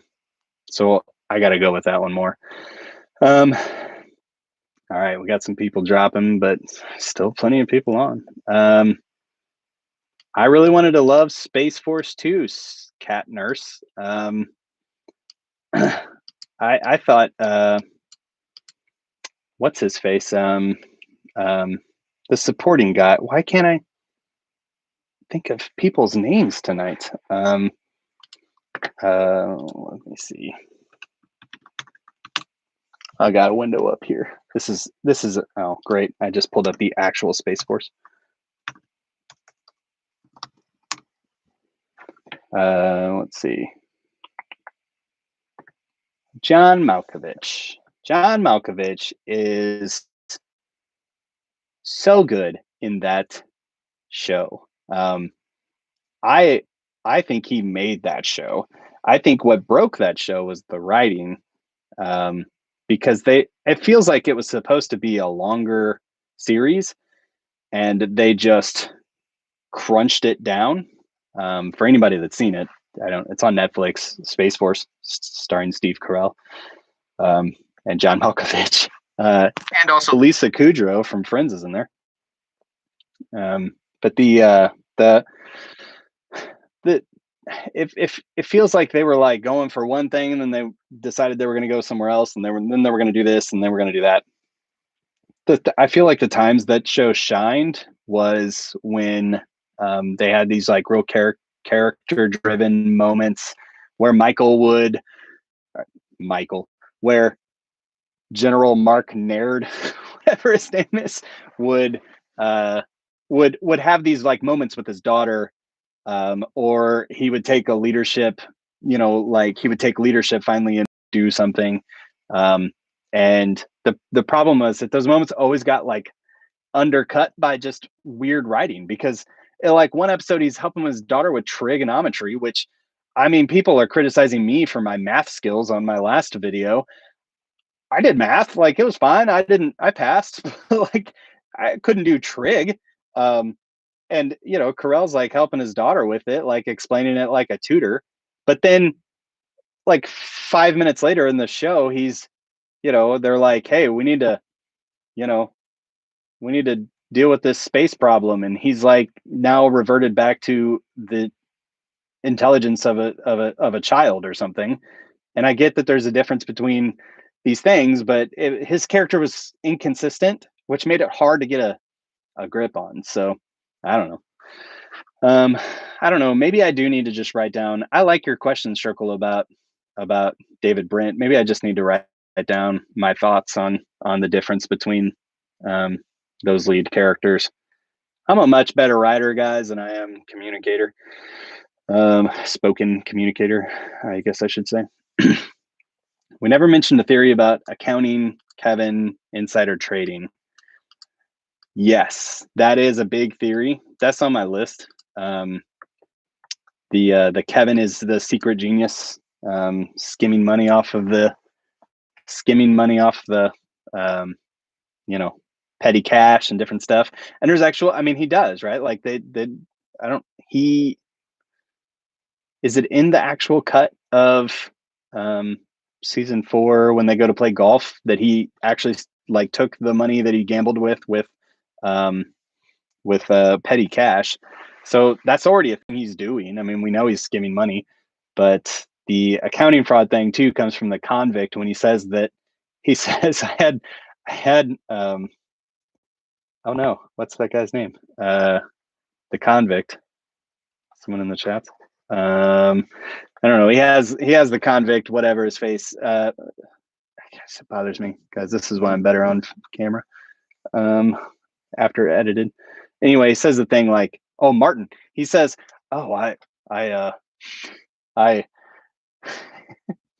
trying to decide if I should do my Kevin impersonation or not. Martin Nash, there it is. Yeah, he says, I am trying. I had sorry, I'm cracking myself up. I had Martin explain to me what he's doing like 4 times because I'm doing because it sounds like what I'm doing here every day. It gets me. I love it. I love Kevin. I love the dumber he gets, the better he is. And the show even does that. Like it even speaks to it at one point. I was just thinking about it the other day when he starts skipping words in a sentence to save time. And I think Jim looks at Angela and is like, is this new? And she says something like, oh, he's always been like that. I mean, it's gotten worse lately, but and I always felt like that was commentary on the show. Like slowly, Kevin got so much dumber because when you watch season 1, season 2, he's like kind of a normal guy. So there is some credence to that theory. I don't buy it, but it's a good one. He did have a lot of money, at least, to go buy that bar, though. Did they ever explain that? Yeah, I can always count on you to give me the actual quote when I screw something up. Let's see. Hey, you're unstable. Your mom likes Space Force. Yeah, I couldn't. The other Greg Daniels show that came out like right around that same time was that one where everybody was. It was just like Good Place. Why can't I remember stuff tonight? What is that show? It was on Amazon Prime. Where they were like, when you die, you go into like a computer simulation. I don't know, guys. This is probably that. Upload. That's what it's called. Upload was another one of those shows that came out around that same time, and it was done by Greg Daniels, and I could see the Greg Daniels influence, and also the Suck kid, David Wallace's kid, is in that show, which is Greg Daniels' son, if I'm remembering right. And that show also kind of had these crazy dynamic shifts in tone, where one episode it would be funny, haha, look at all this weird sci-fi stuff, and then one episode it's like a hardcore like drama, and then the next one it was like a murder mystery. So I was really excited to see what they did with season 2, because maybe they'd get their kind of get their footing. Same thing with, and that's my same thing with Space Force.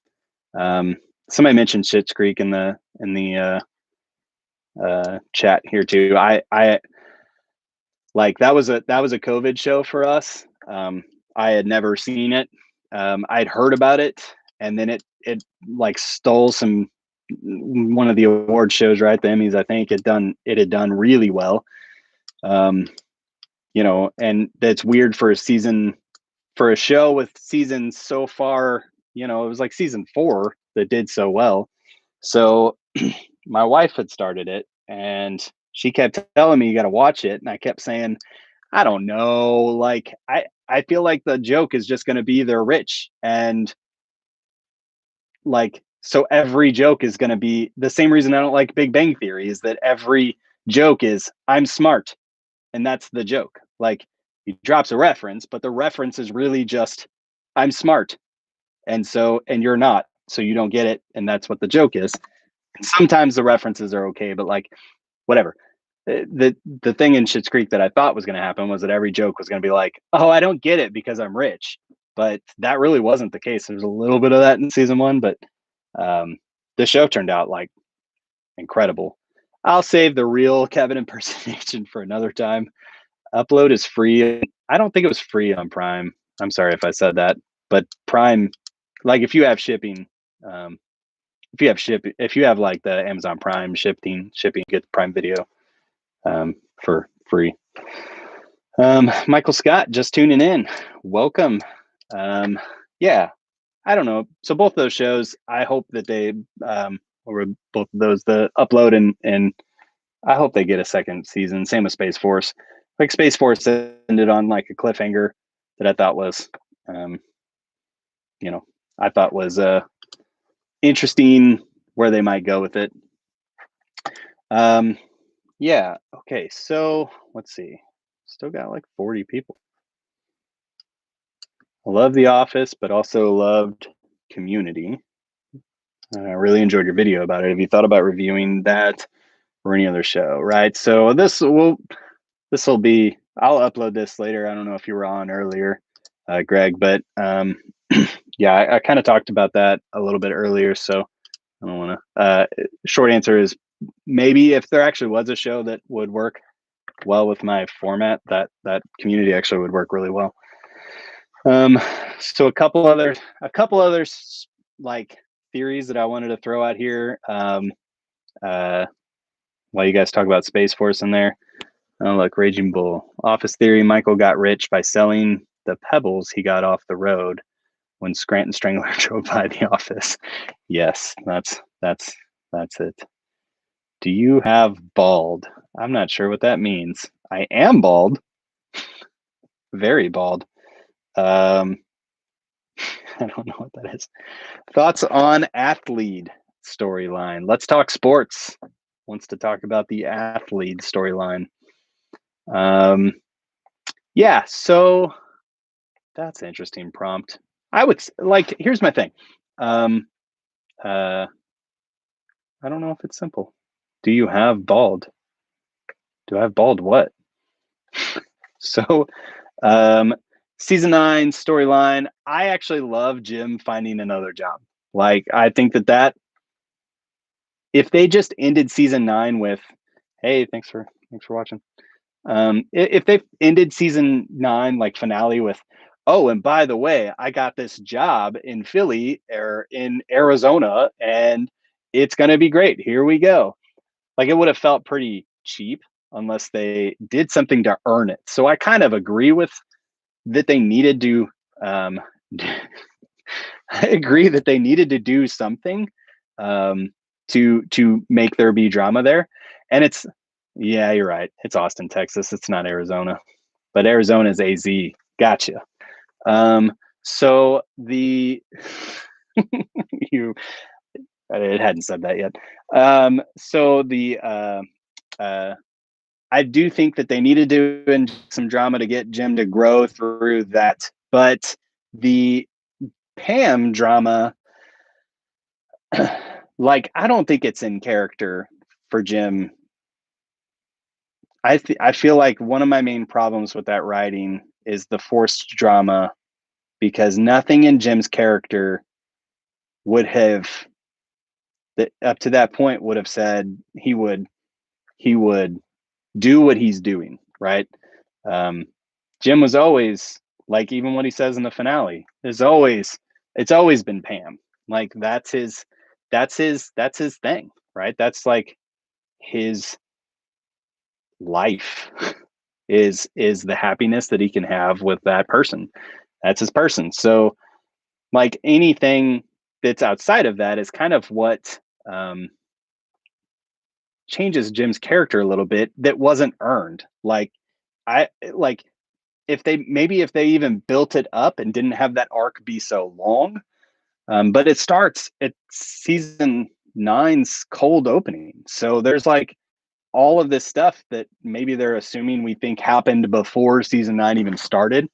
And then like, you know, and then all of a sudden there's Jim's like, I gotta get out of here or else I'm gonna be stuck here my whole life, which is something he has said since season 1, right? So again, I love that he moved on, but you know, Super Dons. I'm not getting basketball at 5 out of 5. It's not happening. It's not that good of an episode. But you will like my field guide on this. Okay, I'll tell you that basketball field guide. I did give it a lot more thought. I watched the episode several times. So hopefully yeah, we'll see. Anyway, the I think the other than part is that Pam really had no reason to stay in Scranton, and I know that people are like, I'm from a really small town, and so uh, I left that town when I was 18. Um, I was ready. I was ready to go, and I moved out, and I didn't live. I didn't have a very non-traditional college story. I didn't live on. I didn't go to college like that. I did, but you know I lived off campus. I lived with some friends, and we just kind of made it through. And and so, but I still know that there are people that I graduated with that I were really good friends with that always talked about how they were going to get out of this stupid town and they were going to go do their own thing, but they're still living there, and that's fine. That's kind of like that's their thing. They love that. Place is their town. It's comfortable, and that not in a bad way.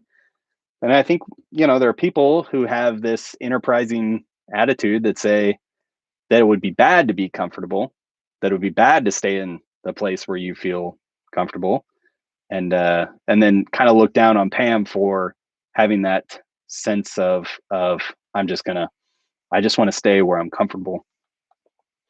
My problem isn't that Pam wanted to stay where she was comfortable. My problem was I don't think anything was really, I don't think they earned that in the writing. Like, I don't think it was just kind of a, poof, we're just two opposing forces right now. And, the problem is like it was just difficult because it was like they said, we have 20 something episodes and we need to, it's popular now. I think it's all out there, like that the original plan Daniels had was that they were going to split up, like fully split up, maybe even divorce. I keep seeing that somewhere. I don't know if someone can confirm that or not.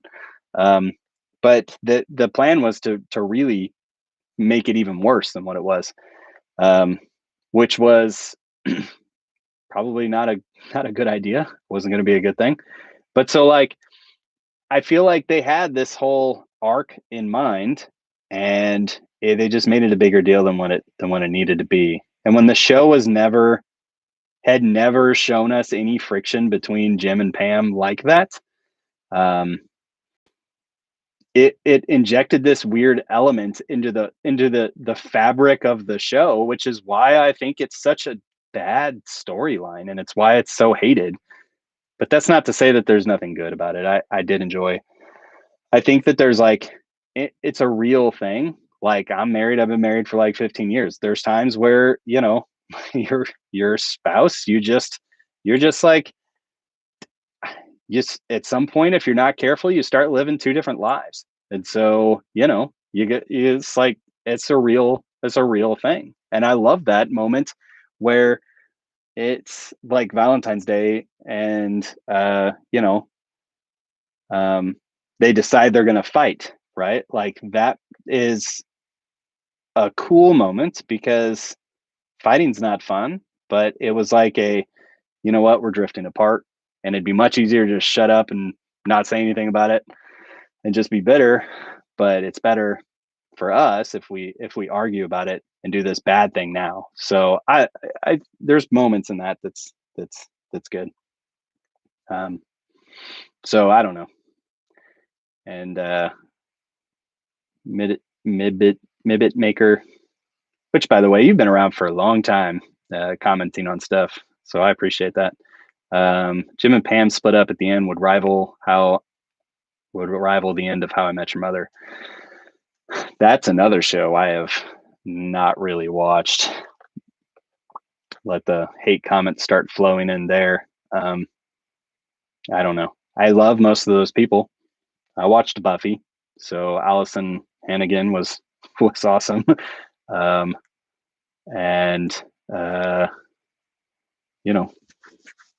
all the rest of those people. Just reading some comments here. Finally patented toilet buddy. Like it.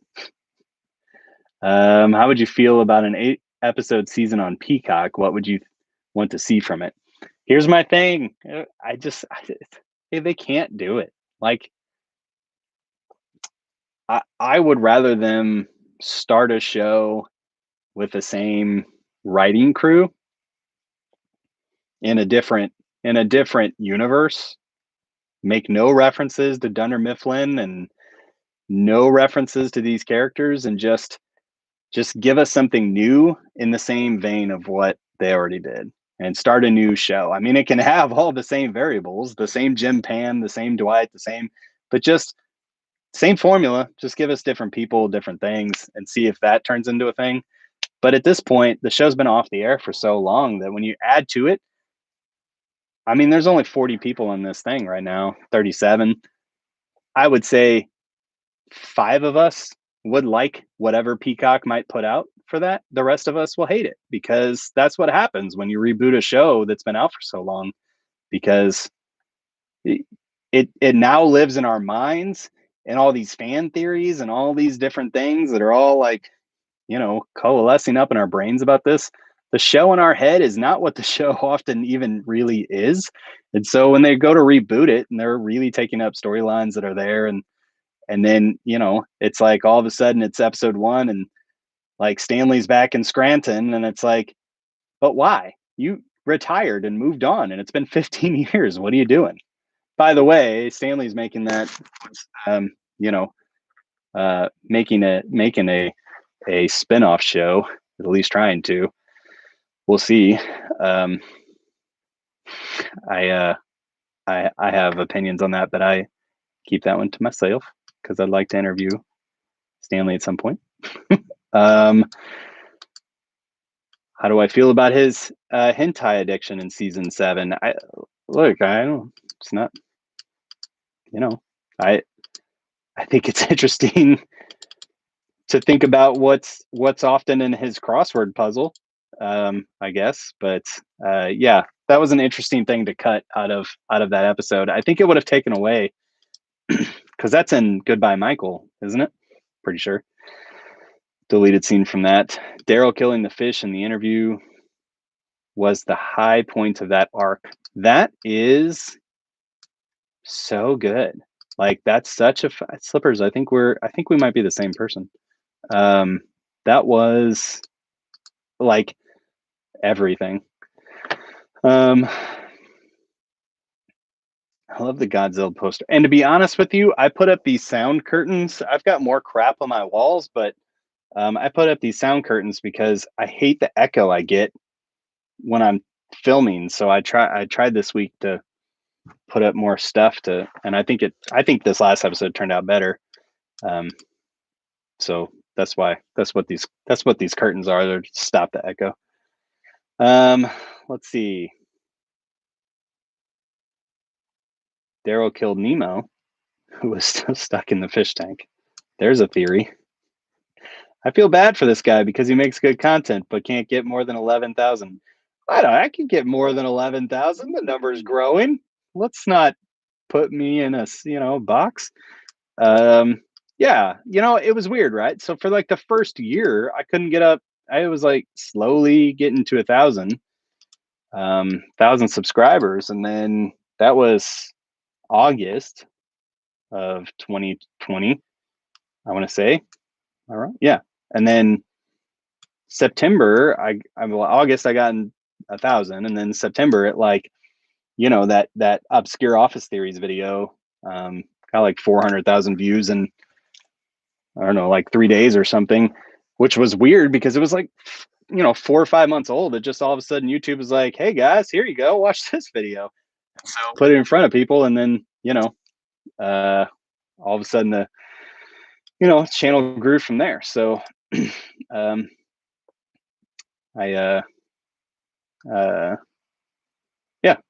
it's grown.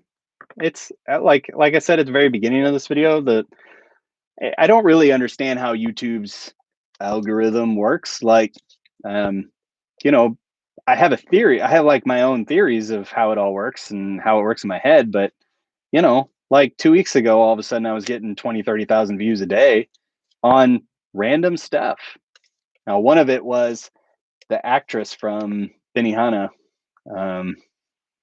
Benihana Christmas, one of the actresses that were coming in from the Benihanas had spoken out on TikTok, and her video went viral. And so, and it was about, well, her TikTok was about how Asian actresses sometimes take on roles that might be considered racist, and kind of why, and her experience with stuff like that with that episode. And so it was being covered by news things.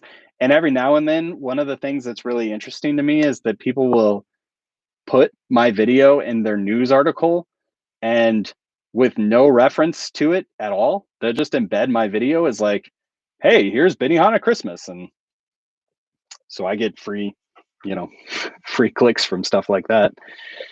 Let's see. So anyway, it'll get there, guys. I'm not worried about that number. I'm getting views. I'm, we're doing fine here. I'm enjoying myself. Let's see. It better not. Yeah, because rebooting The Office, it's just not a good idea. It'll never be as good in your head as what comes out.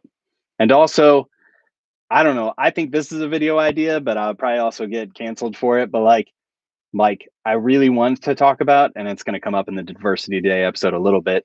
Like, would The Office still be made today, and would it still tackle some of the taboo topics that they do, you know, that they did back in mid to late 2000s, to the early 2000s? Would the show even survive today?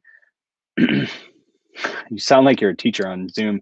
I don't know what a teacher on Zoom sounds like because I'm a grown up, but sorry. So but yeah, I don't know. This is, yeah, lost my train of thought there about the teacher thing. Um, yeah, I don't even know what I was talking about. Let's see. So people really want to know how old I am. Guys, I'll just tell you, I don't really care. I'm 36. That's how old I am. How did Michael support so many kids financially? He's in crippling debt. Holly went back with him to take care of her family, and Michael would have to find a new job, and he doesn't get raises. Yeah, I think double income is probably the answer there. She probably still had a job. Colorado Springs is not a I don't know. I don't know what the standard of living in Colorado Springs is, but I mean there's probably some, moderately priced homes you can stay in, and maybe they stayed at their parents. I don't know. Um, but also Holly, I think, did good for Michael because she was able to, without controlling him, was able to kind of keep him from being um, self-destructive Michael Scott. So he probably wasn't off buying magic kits and and ab machines he would never use. Yeah. Arrested Development Field Guides, kind of already talked about that. Oscar funded a political campaign as an accountant. Kevin, the fired accountant, now bought a bar, and Michael, the debt boss, needing a new job, funds a new family. The debt boss. I don't know what that means. How expensive is your house? Yeah, I'll tell you my social security number too. Did I buy Peacock? Yeah, I still have Peacock. Or I've got Peacock. I am enjoying it. HBO just, looped me in because I had to watch Godzilla. And before you ask, I have not watched the 4-hour long Snyder cuts of Batman or Justice League, whatever it is. Why'd you have to think about your age? Oh, yeah, I don't know. Because when you're in your mid-30s, you don't care about how old you are. You don't look a day over 28. Thanks. Classy. Hey, you're the one that I was talking with today. I would love to hear more about your stories. Natanya Daniels. They went to Boulder. You're right. And Boulder actually is more, I think Boulder is a higher class area than Colorado Springs. Yeah, 47. Oh, Brooklyn is with me, and she is being a good dog, chilling out. I can try to get her over here, but she's gonna get real weird. Come right here. Nope, up here. Where you at? Oh, she's ready to go. I do. Oh, let's see. Say hi to everybody. There she is. Brooke's in the office most days with me. Oh, she's trying to escape. Let's not do that. Oh my gosh. Get out of here. Sorry, my daughter literally came through with a mask and scared the bejeebies out of me. Sorry about that. Holy moly. Wow. And now my wife's laughing hysterically about it. Mom's really happy. Yeah. Oh my gosh. Exciting television here, guys. Yeah. So Yeah, I'm live. Yeah, it kind of scared. Like the dog was standing right here and started like freaking out, like she didn't know what was going on, and uh, and then my daughter poked her head through with this crazy mask on. I thought I heard some shuffling around back there. Yeah, Brooklyn's a good dog. Uh um she's a she'll donate and dodge. Is it dodge or dog or doggy? I never know how to say that. Um, yeah, she's a good dog. She sits in here most days when I film, most days when I'm working. Um, she's a half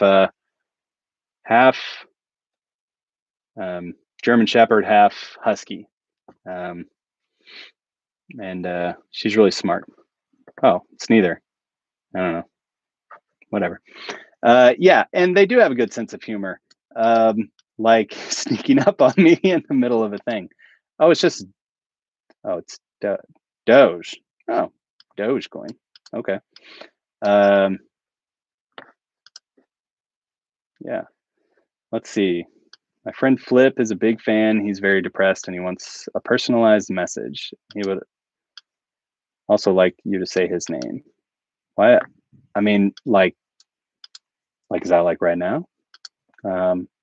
Well, Flip, hey, I hope you like my channel. I don't know what to say. I'm sorry. It sounds like you're having a hard time. So, I hope that things get better.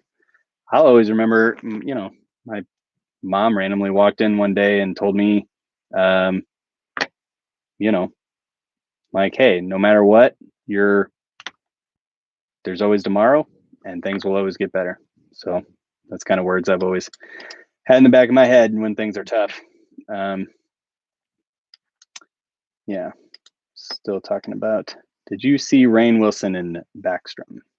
I did not watch that show. Again, I kind of have a problem with procedural drama, law stuff, but I did watch Rainn Wilson in The Meg, and I loved The Meg.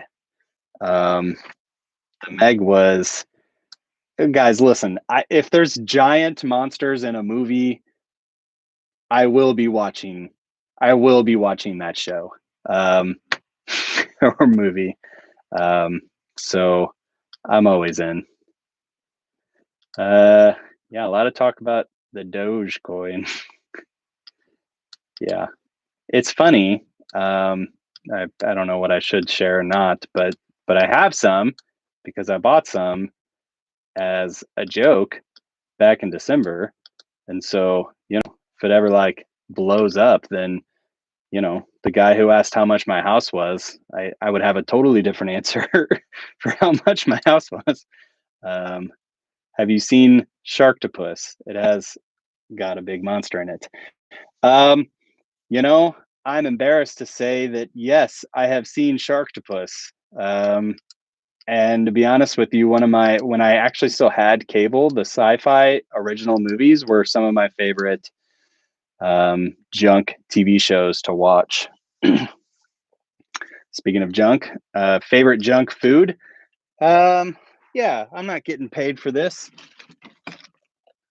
I always keep a package of Cliff Bars with me. Um, I don't know why, but it's like an equal amount of protein and sugar, and when I'm just moving slow, it's a nice pick me up.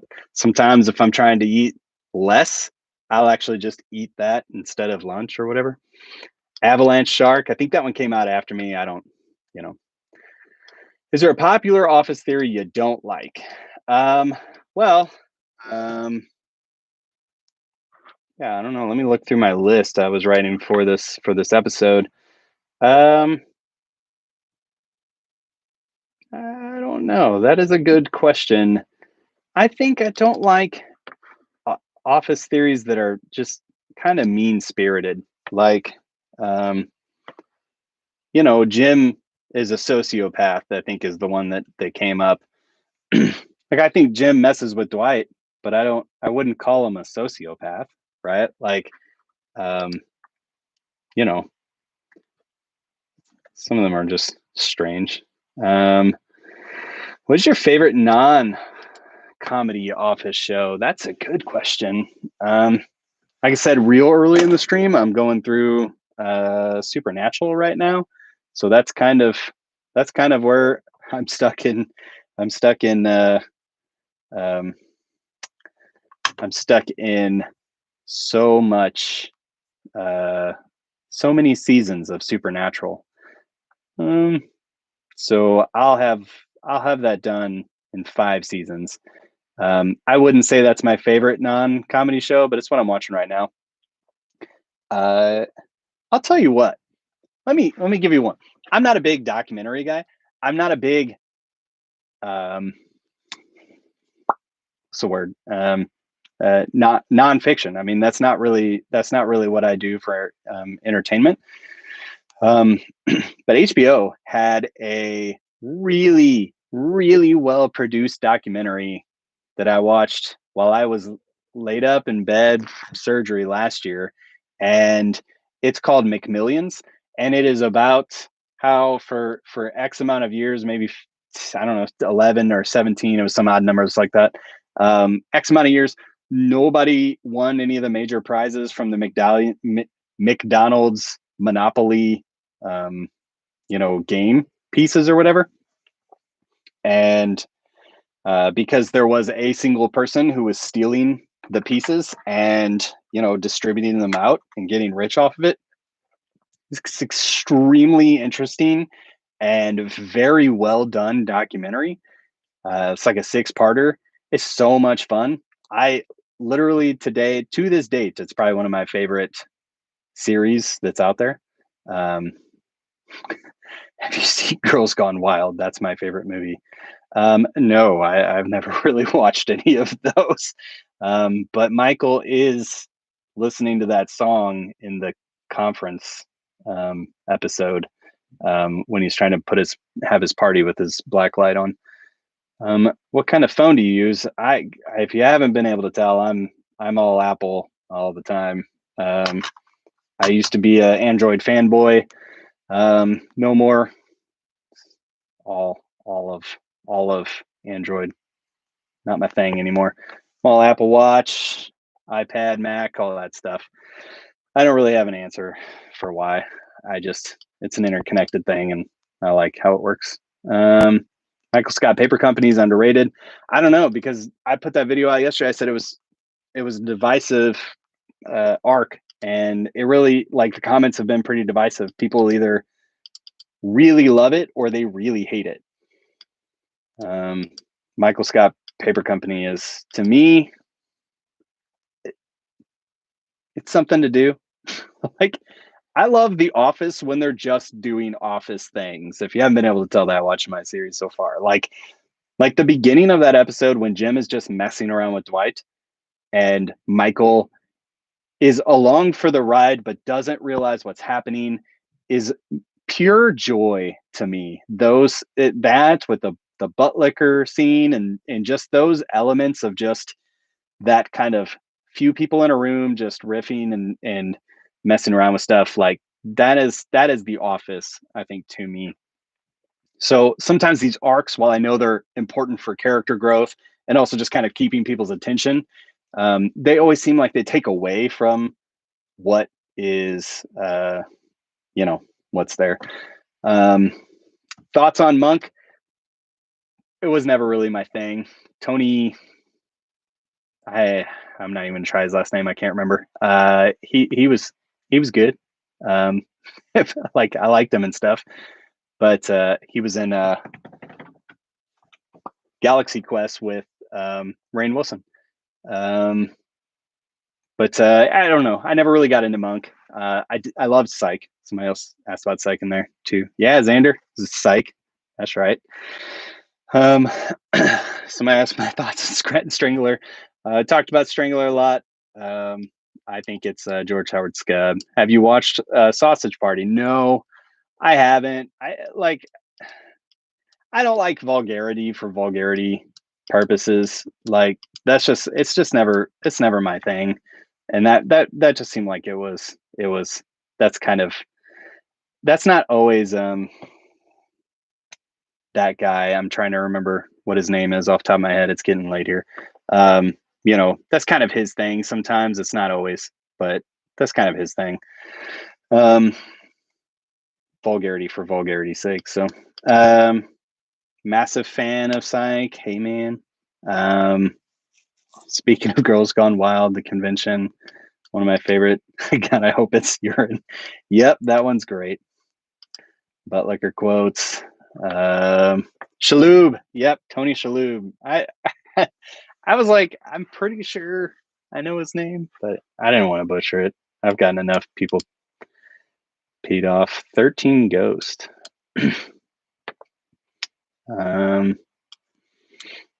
Yeah. Oh yeah, he is in that. He's like the realtor or something, right? Or am I don't remember. I don't know. Michael has a fishbowl that moves around and is never consistent with the fish, and it's great.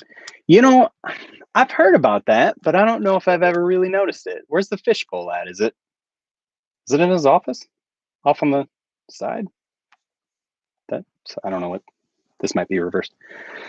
Scranton Strangler is not Toby. It is not. I said that one time in that one video, and I literally get comments every day about how audacious I am for saying that Toby is not the Scranton Strangler.